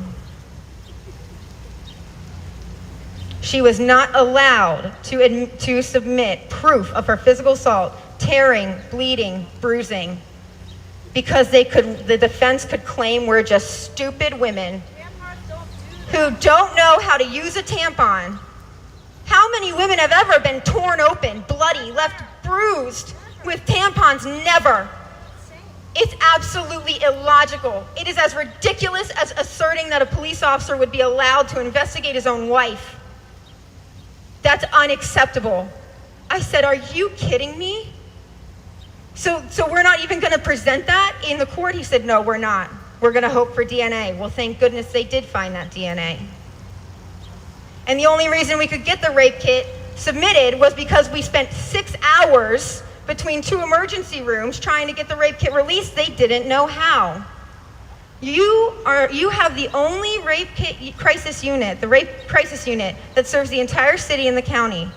And they did not know how to release the rape kit because the assault had happened in another state and not her home state.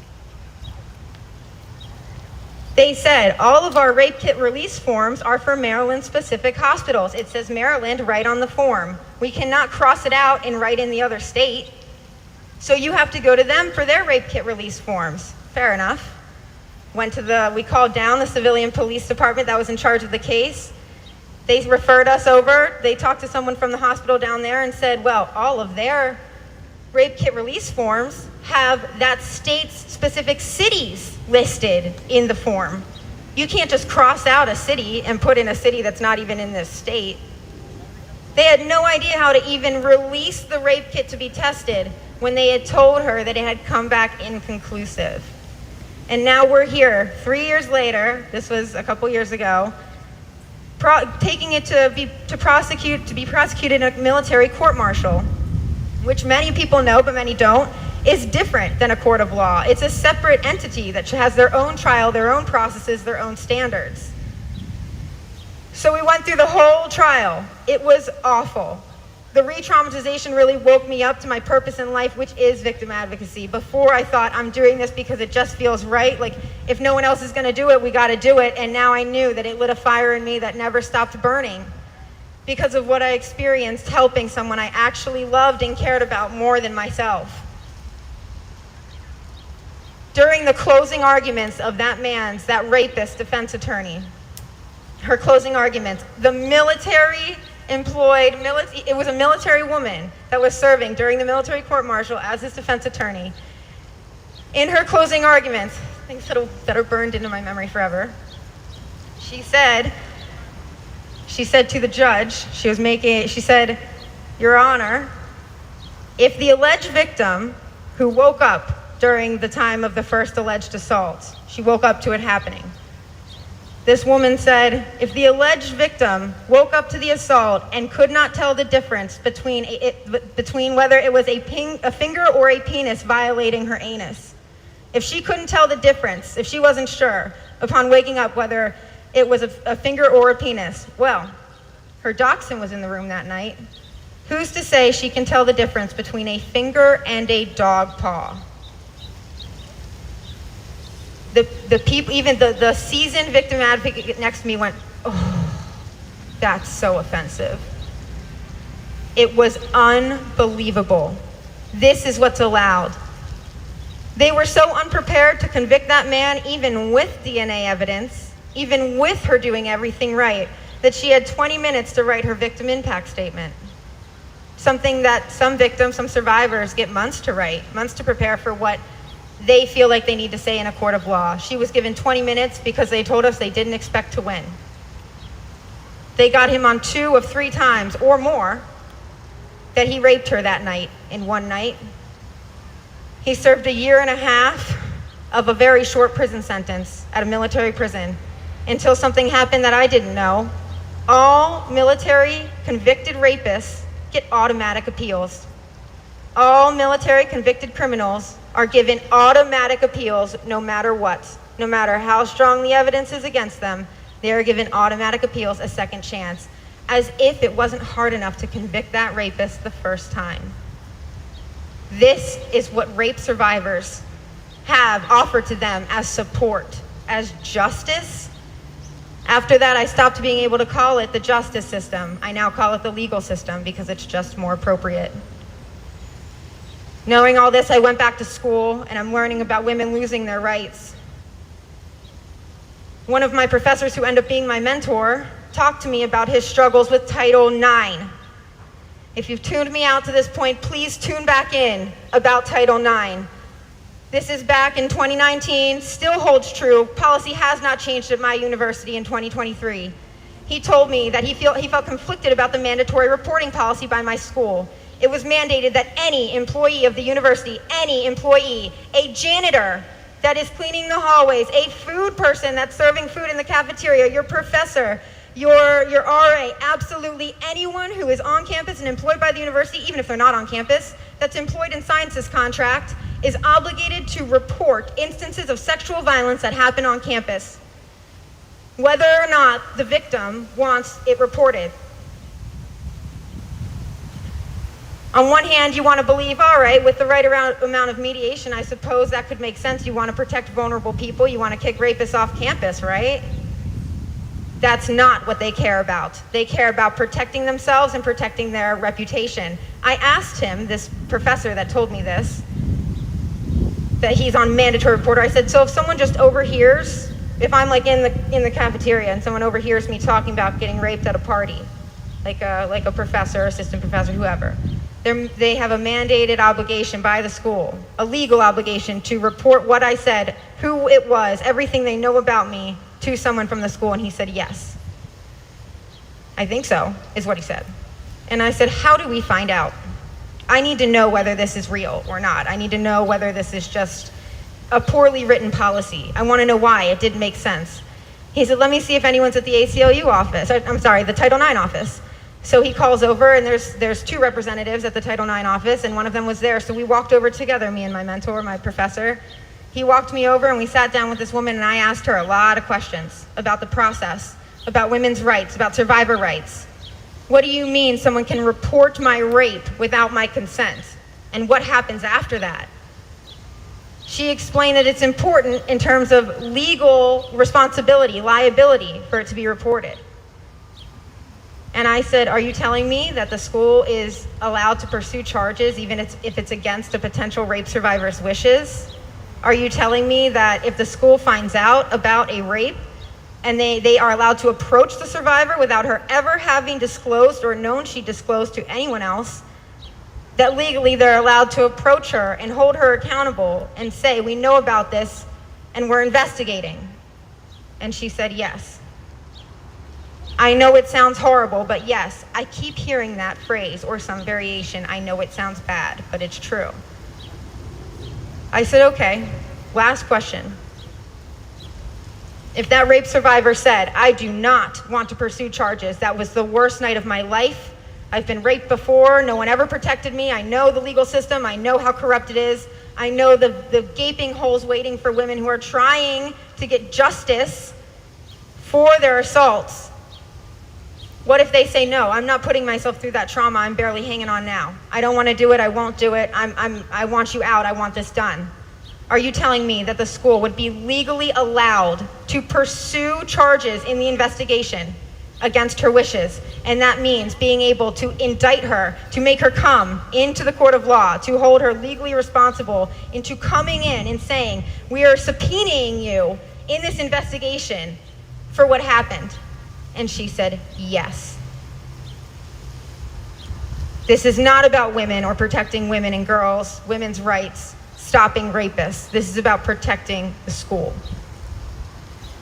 There are so many more instances just like this. These are the human rights violations that the ACLU should care about, that people should be protesting in the streets over. How much does this happen? How many times? They accuse us of being single issue voters. I just spent a month protesting outside Johns Hopkins University because they employ a pedophile activist in their Moore Center for the Prevention of Child Sexual Abuse. Dr. Alan Walker, an open pedophile advocate. They hired to stop pedophiles under the guise of MAPS, of MAP advocacy, minor attracted people. It's a misnomer for pedophiles. Dr. Walker's book is titled A Long Dark Shadow, Minor Attracted People and Their Pursuit of Dignity. Walker is talking about pedophiles and their pursuit of dignity. Walker claims to have interviewed 24, quote, non-offending pedophiles in order to write this book that she dedicated, quote, to those who accept themselves, those who are working on it, and those who accept others even when it's hard. She's talking about pedophiles. She claims to have interviewed 42 non-offending pedophiles to write this book. In the book, she talks about how some of them detail to her their use of child sexual abuse material, what other people know as commonly child pornography. Even the people argue that child pornography isn't a fair term. I agree, because it's nothing but sexual exploitation and abuse. That's true for a lot of pornography. But especially child sexual abuse pornography, child sexual abuse material. So you're writing a book about men that you claim are non-offenders who are openly telling you that they are offending by using this material. The book is full of very similar logical and moral contradictions. I spent a month protesting because this person believes that pedophilia should be included under the Pride umbrella. I'm sorry, she calls them MAPs. Again, normalizing and dignifying pedophilia. Never. The walls are closing in for women and girls. I just turned 30. If I was going to stand here and tell you all about my lived experiences and the many, many things that have led to me being here today, we'd be here until after dark, long after dark. I'm nobody. I'm just a woman who cares, who sees these horrors, and wants to share my real lived experience to warn other women this is really happening. This is not about making crazy claims or shock and awe value. The horror is just there in itself because it's dystopian. This is dystopian levels of misogyny that have been allowed to run rampant and unchecked in our government and in our society. So I'm out here, again, I'm thanking all the women who came out. Thank you for listening to everything I had to say, and thank you for everyone who's being brave enough to speak. All we can do is keep talking. Thank you. Thank you so much, Joy. We're going to have a few more speakers. Come on up. Hi, I've been to some pro-reality events over time. I've always been terrified of speaking, but here I am fumbling on my phone. I was like, here's something I wrote, and I'm reading off something with really tiny font. But I all the pro-reality events I went to, I was too too afraid to speak, but I'm going to try to today. So here's an old essay I pulled up just today where I was like, yeah, I'll just do it. I'm just going to go out and do it. This is something I wrote back in early 2022. And so here it goes. So my empathy is with the women and girls who have been locked up with the male murderers and rapists who demand to be called women.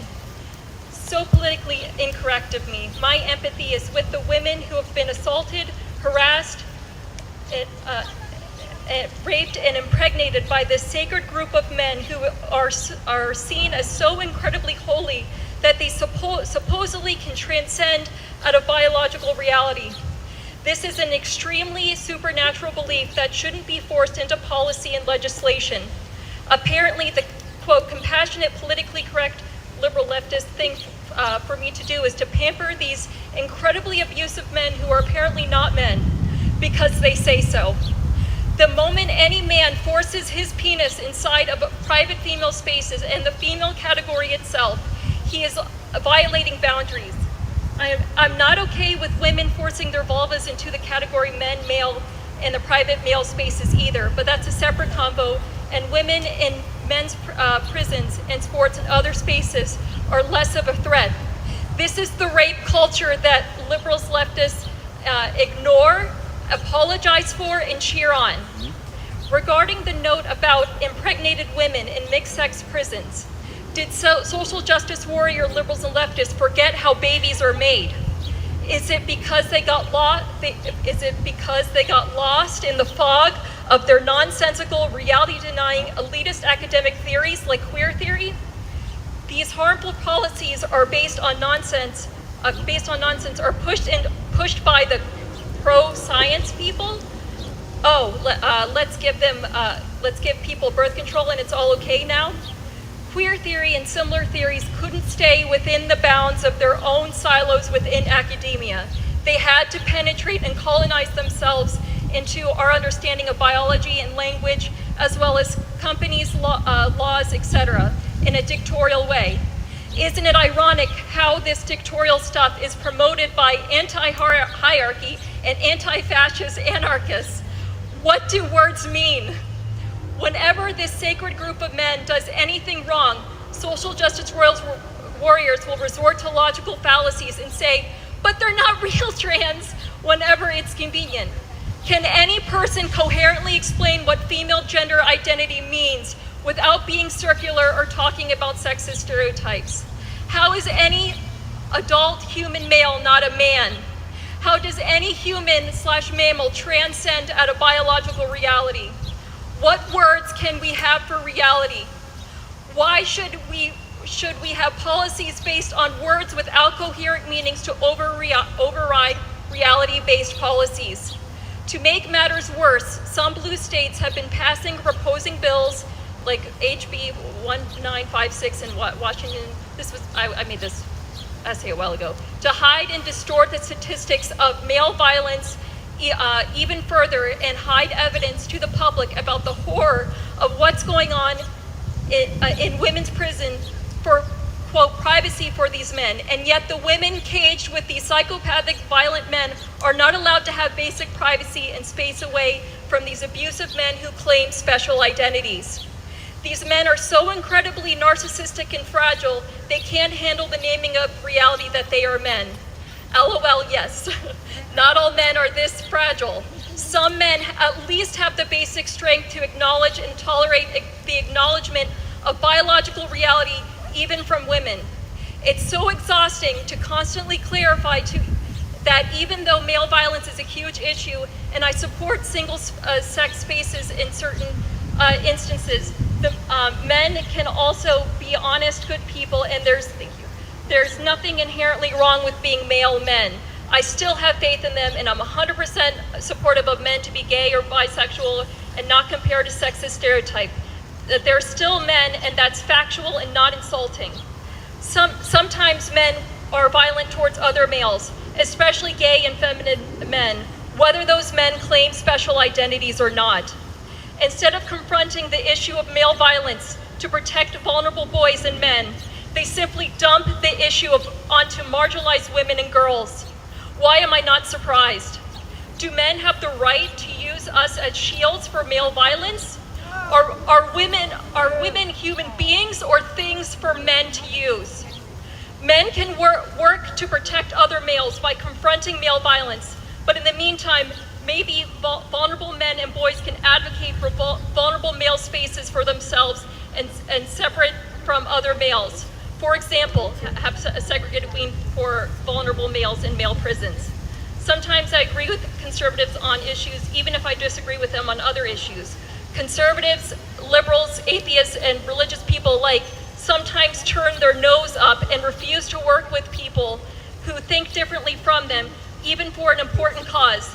Sometimes you have to put differences aside to work for an important cause, whenever the other side is willing. I have volunteered and done work with Republicans, and we can still find common ground and work together despite our disagreements on other issues. It's possible. I'm not a Democrat either, but on economic issues, I'm more similar to Democrats than Republicans. Republicans, right-wing types, uphold abuse apologetics as well. Capitalism itself is abusive. There's tons of abuse apologetics and rape culture going on in the political left too. This is just one of the multiple issues that the left takes an anti-woman stance on. I'm just scratching the surface. So little to no accountability. Progressive types have contempt for everyday people, especially everyday women too. They are more compassionate until anyone disagrees with them, even if that means people, especially women, simply voicing their lack of faith in their corporate-driven, harmful, tyrannical, homophobic denial of same-sex attraction, religion of gender identity pushed by billionaires. Then these lefties are all for forcing people into destitution. When I dare to ask if anyone cares about oppressed people anymore based on these observations, liberal types will ignore my points that led up to that question and shut down the discussion via making accusations about my life when they maybe met me once or twice or never and don't know anything about me. Through my volunteer service and activist experience, the ironic lesson I learned that charity is often incredibly condescending, although better than nothing, I guess. Through these experiences, I've seen how even the types who get solidarity and justice over charity, at least superficially, will turn around and tear down impoverished and working class people once they disagree on something. I must note that it is a privilege for people to engage in charity, volunteering, and activism. The more I and other people are busily scrambling for ways to make money for basic necessities for survival under capitalism, the less time we have for unpaid, meaningful volunteer work. Many of these women have already been traumatized by extreme male violence. Many of these women have been impoverished. It's not like all of these women suffering male abuse in prison are all white either. There are also Indigenous and Black women who are being ignored as well, which is interesting because liberal leftists love to talk about how much they care about BIPOCs.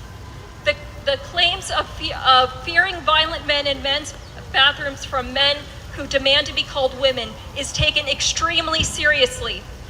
But females getting raped by males in women's prisons and other private spaces for girls, believe me, I really wanted to think the left was on the side of women, or at least the lesser of two evils regarding women's rights. Liberals and leftists prioritize threatening people into participating in a man's sexual fetish and or supernatural beliefs that he is a woman over safeguarding measures for women and children. They'll vilify women and children for not being kind or obedient enough to let men violate their boundaries and gaslight them, and don't forget to use sex incorrect pronouns, or they demand, or else more emotional blackmail and punishments for disobedient women. Leftists might as well say, just let the violent rapist have his or her way and stop being such a Karen and leave these poor rapists and child abusers alone. Live and let live. This is the left's rabid misogyny that may have somehow surpassed the political right's traditional misogyny, and I didn't even think that was possible. The left hates women so much that we can't even have words or spaces for ourselves. They have also compared women for women's rights to Nazis, unironically. Where have I heard this before? It's like fighting to take down safeguarding measures to protect women and children wasn't enough for these so-called liberals and leftists. They have to swing around their progressive pride flags and virtue signal while doing it. But that's not enough. They have to coddle these male abusers. But that's not enough. They have to act like they're smarter and kinder in contrast to non-believers, which they assume to be hateful idiots. But that's not enough. They have to excommunicate heretics, especially female heretics, for simply initiating this difficult conversation. I'll note that I've lost countless acquaintances for my blasphemy, both with normies and radfems for that matter. But that wasn't enough. They have to insult and vilify and dismiss people, especially women who speak up against harmful nonsense without even addressing anything we actually said. But that's not enough. They have to act like underdog revolutionaries when universities, media, huge corporations, billionaires, government agencies, etc. are on their side. But that's not enough. They have to go out of their way. They have to go after livelihoods, and apparently that's leftist solidarity with working class and impoverished people. But that's not enough. They have to post passive-aggressive, condescending, gaslighting, friendly reminders that you don't have to know all the nuances of gender identity, a supernatural belief, to know that they know better than you. But that's not enough. They wouldn't dare consider that they and their precious political side may be wrong on anything. I went along with this gender nonsense for a bit, and I admit I was wrong, and I wouldn't be surprised if all my details aren't completely correct. But that's not enough. They have to silence any person, especially women, who question their dogma. But that's not enough. They have to police the anger, sadness, and disgust I and other people, especially women, feel about who dare to speak up about these issues.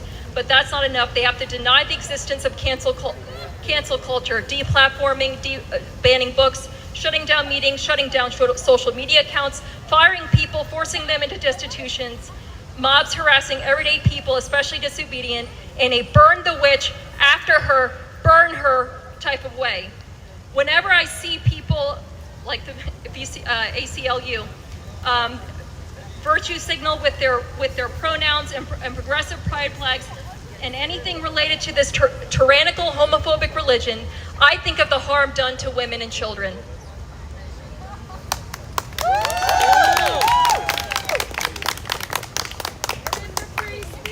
Thank you so much. That was wonderful. Obviously it was about something terrible because we are here to protest the ACLU, and all of what she said. I'd like to remind everyone that there has not been a case that the ACLU has taken that represents women against the men who pretend to be women. They do not support women at all. They only take cases against women, basically. They do not take any case. Like, for instance, Riley Gaines, they're not representing her. She was bumped out of, 5th place by Will Thomas. She had to change in front of him. There's all kinds of civil rights violations going on there. And the ACLU is not representing Riley Gaines. They're not representing any woman. They're not representing any of the women in prison that are being raped by these policies, by the men. They're being raped because the ACLU installed these policies. They are not representing the women that are having their civil liberties violated.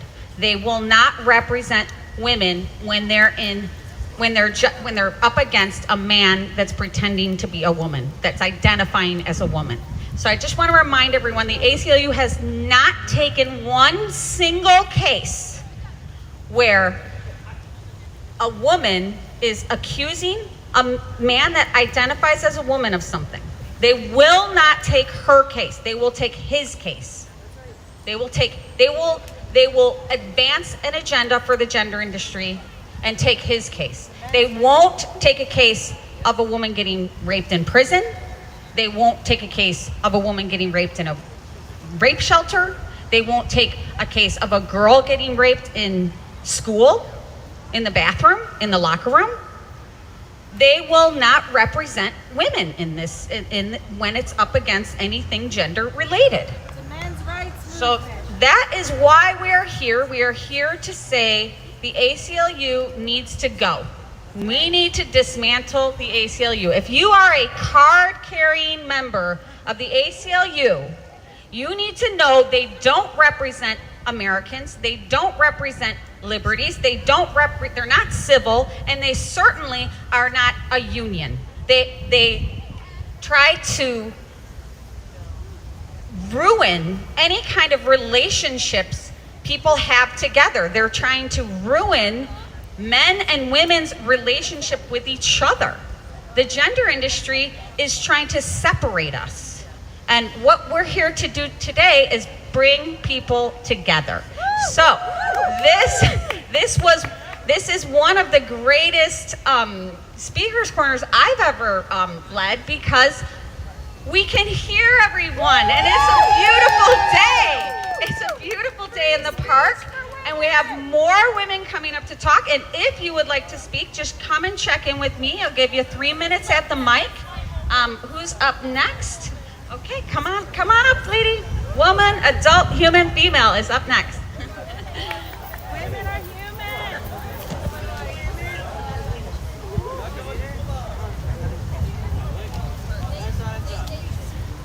So this is to the American Captured Lawyers Union.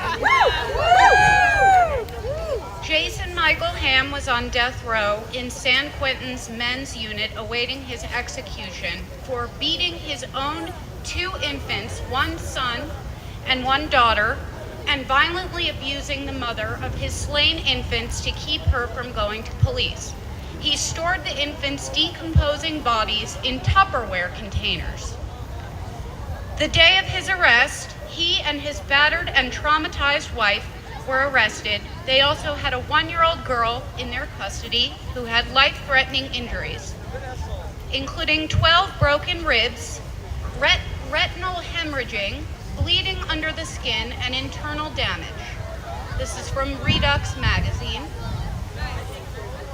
He is now in California Women's Prison, and his executions, like all executions in California, have been suspended by Governor Newsom. His so-called transition began post-conviction in 2019. Behind bars for 17 years, a man and a sadistic psychopath all his life. His augmentations are not yet known to include removal of his penis, but tax-funded breast implants, dyed blonde hair, and an Adam's apple reduction are. Close to your mouth. One cannot draw any other conclusion than the American Captured Lawyers Union, law firm for the gender industry, and elected officials, including Joe Biden and California's state government, are in full support of placing policies in effect that have allowed, in 47 out of 50 states, males convicted for appallingly violent crimes, including murders, rapists, and pedophiles, to declare themselves trans after conviction and be transferred in violation of the Geneva Convention, of the First, 8th, and 14th Amendment rights of these women. But even worse is the fact that these males are not required to move any male sex organ, and that they are able to disguise their secondary sex characteristics, breast implants, and nearly bald when arrested in 2002, Jason Michael Hamm now has long blonde pigtails. The state will reduce the appearance of his Adam's apple. What could be the purpose of what in the animal and plant species are called predatory mimetics? Adaptation, yes, and Amy has videos about this on Known Heretic, of many predatory animals and plant species that allow them to trick their prey by mimicking their their characteristics. The prey lowers their guard, fooled that they are dealing with one of their own, when they are dealing with someone who wants to maul them. That is what this despicable policy is about. That is what so-called trans women are. Predatory mimetics. And they are men. They are violent men. female prisoners in 47 out of 50 states are being placed in cages with violent males, most of whom are intact male sex offenders. This is not progressive nor enlightened. It is cruel and unusual punishment. Yes, it is. It is, as Amy Achikawa, as Women to Women, says, is a live experiment on these female inmates. When the Geneva Conventions were enacted following World War II, The Hague created a lot of international human rights laws, and we all agreed to them all over the world because we never wanted to have barbarity like that conflict showed. And one of these laws was Article 25, Section 4 in 1949 at The Hague. Placing men and women in prison together is wrong and cannot be done because inevitably women get raped and murdered by the men. Both of my grandfathers fought in World War II with the U.S. Army. If they could see these 21st century atrocities in the country they fought for, they would be absolutely enraged and appalled. As would both of my grandmothers, who would be equally upset. Their generation fought for these rights that are now being eroded in plain sight. Make no mistake, woke is a war on women. All females. It is smurfery, as Mary Bork, comedian in the UK, says, sexist misogyny undermining real feminism. It is not kind or inclusive to lock women in cages with depraved males like Jason Michael Hand and convicted sex offenders. I am proud to be with this amazing group of adult human females in the nation's capital protesting this despicable policy that is getting female inmates traumatized, raped, pregnant. This is beyond the fucking pale. It is evil. And women out in the free air will fight as long as it takes to stop this. Shame on the American Captured Lawyers Union. Shame, ACLU. And woke smurfs like Joe Biden. Going into 2020, I not only voted for him, I did a pandemic-modified full-time virtual campaign schedule for him and dozens of Democrats. I was a lifelong Democrat. But there is nothing democratic about this men in women's prisons and female spaces and sports bullshit. I will stop at nothing to defeat leftist, totalitarian identitarians placing male sex offenders in women's prisons. Thank you.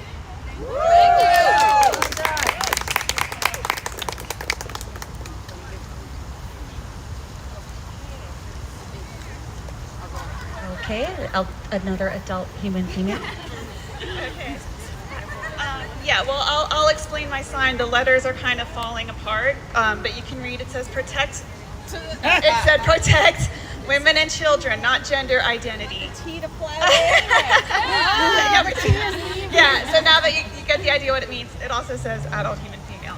And the problem, the root issue with this is this idea that gender identity is something real and something that needs to be protected in law. But it's not real. If a person wants to believe in it, that's fine. But protecting gender identity in law is what allows men to identify as women and be put into prisons with women. It allows men to identify as women and be put in women's domestic violence shelters.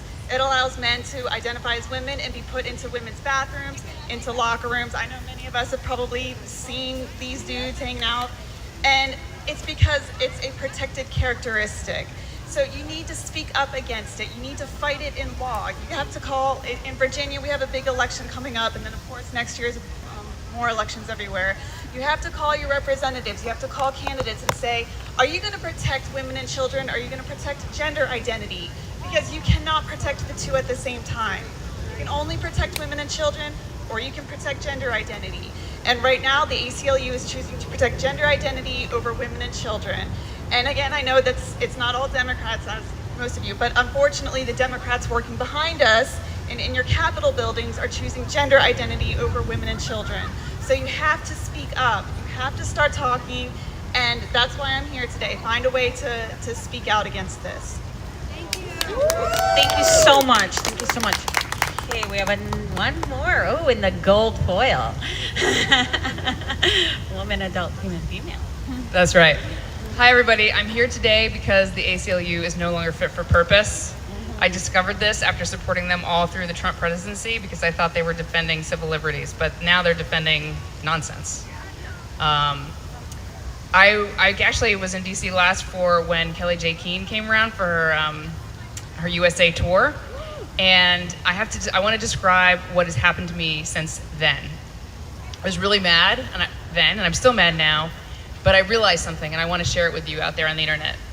Twitter is a great place to meet people, keep your well full, but this ends as soon as everyone who believes this just says it. It's really that simple.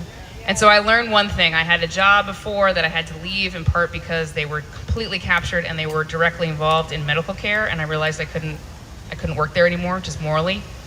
And it took me a while to recover from that, because when it is like a huge gaslighting. If you wake up to the fact that you just can't say the truth anymore, and as a lifelong Democrat, another one, I mean, it's time we have to tell these people the call is coming from inside the House. Yes! I mean, this is not a right-wing issue. If somebody calls you right-wing, that's just because they don't want to hear what you're saying. So, It's a human issue. I have a job now, and I won't tell you where, but I have a rule, and my rule is I won't lie. I don't have to bring it up. I don't have to put it in anyone's face.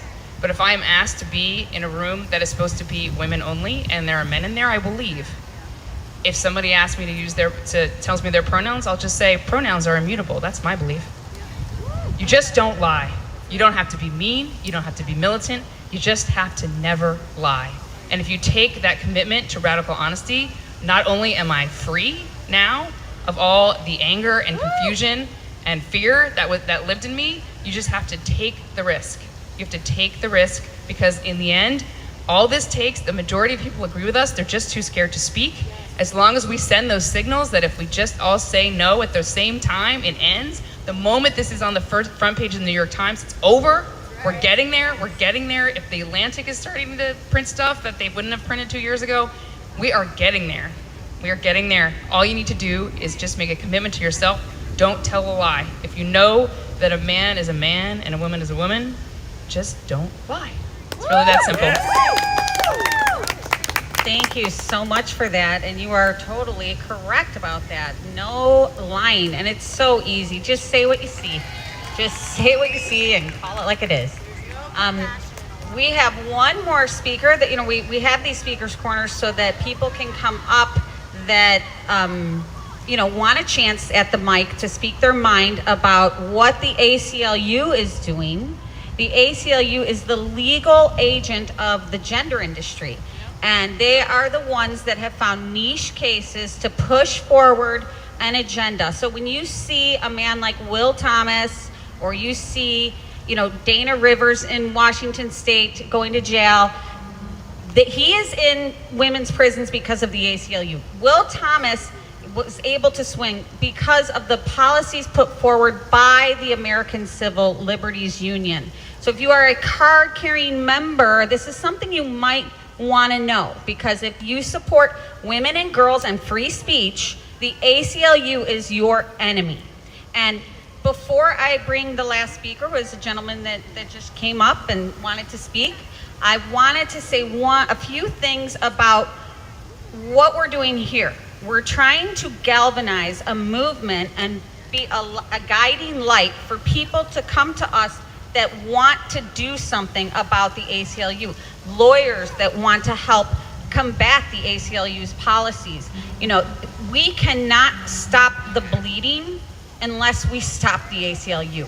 We can point at Will Thomas or Austin Phillips or all the men in women's sports as much as we want, but until we get to this second layer of how they are installing this in our schools, in our church, or in our prisons, in our daily life, at work with the pronouns, we can identify that now, but the next layer is the ACLU. They are the reason that the gender industry has advanced their agenda in America. So, and I just wanted to say, they're just a bunch of lawyers. We can get other lawyers. right? We can get new lawyers. They're not some huge, monolith that we can't take apart. We can, and we will. We are beginning the phases of dismantling the ACLU. They no longer represent what Americans care about. So I'm gonna go ahead and let this gentleman take the mic, and I think he will be the last speaker. So here you go. Adult human male. Yep, I'm male. I'm also a lawyer, which normally has no bearing on anything, except I got to see some of the social dynamics in law school and beyond. People think the ACLU is this big, fancy law firm full of really smart people. And they do have smart people. But the thing is, lawyers are human. Lawyers are full of narrow-mindedness. Lawyers are full of tunnel vision. Lawyers are full of desperately seeking approval from powerful people. And right now, a lot of those powerful people are the trans activists, the activists online. If you look at online market research, the trans activists look a lot more popular than they actually are. So that online market research skews a whole bunch of business calculations, political calculations. If they think, oh, this is the next big thing, trans is the new gay, then all the people who want to look progressive are going to try to side with the activists. Except the activists aren't representing the new great movement. They're representing a few not very nice people.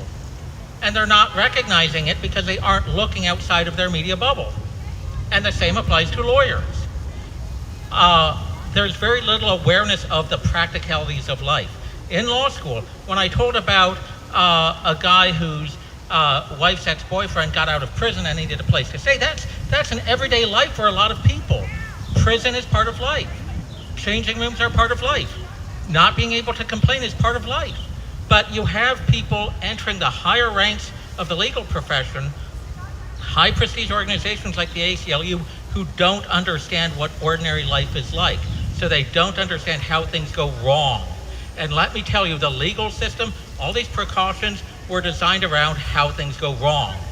And if the people in charge of maintaining them, of steering that, don't understand things going wrong, weak people are going to be hurt. And I hate to say it, but women tend to be physically weaker than men. People evolved around that. Well, when somebody said that 98% of violent crime is committed by men, I got so angry I wanted to punch someone. That's a joke, but that's also a reality for some people. The thing is, you've got people who just live in, I suppose you could call them ivory tower bubbles, but they're just so on top of the world that they can't imagine life going wrong. Information trickles from below, and there's more and more people who are being aware of that. But you've got to communicate to people not just as a matter of an easily labeled activist, but as, okay, how is life for the poor people? And that is supposed to be what they're about. That's not what they're really about. They're really about feeling good about themselves. But we can create new institutions. We can create new bodies of work if people have a clear idea about what they are protecting, what people need. And you've got the big ACLU plus a couple other legal organization bubbles. Socially, they're completely self-referential, but the rest of life isn't. And that is where new organizations can be created. Don't forget, the ACLU are just people. Lawyers are just people, and they can be stupid, they can be critiqued. You don't need to be a lawyer to say the ACLU is crazy. Thank you so much. And look at that. Look what our beacon of hope brought. We brought a lawyer. And we're going to be bringing more lawyers. We need a clan of lawyers to go after the ACLU. A group that is dedicated to dismantling the ACLU because it does not serve the American people. It actually goes against what most of us believe. So if you want to get involved in the ACLU and dismantling it, I am Rev Fem Street Beat on Twitter, and you can reach me at Free Speech for Women at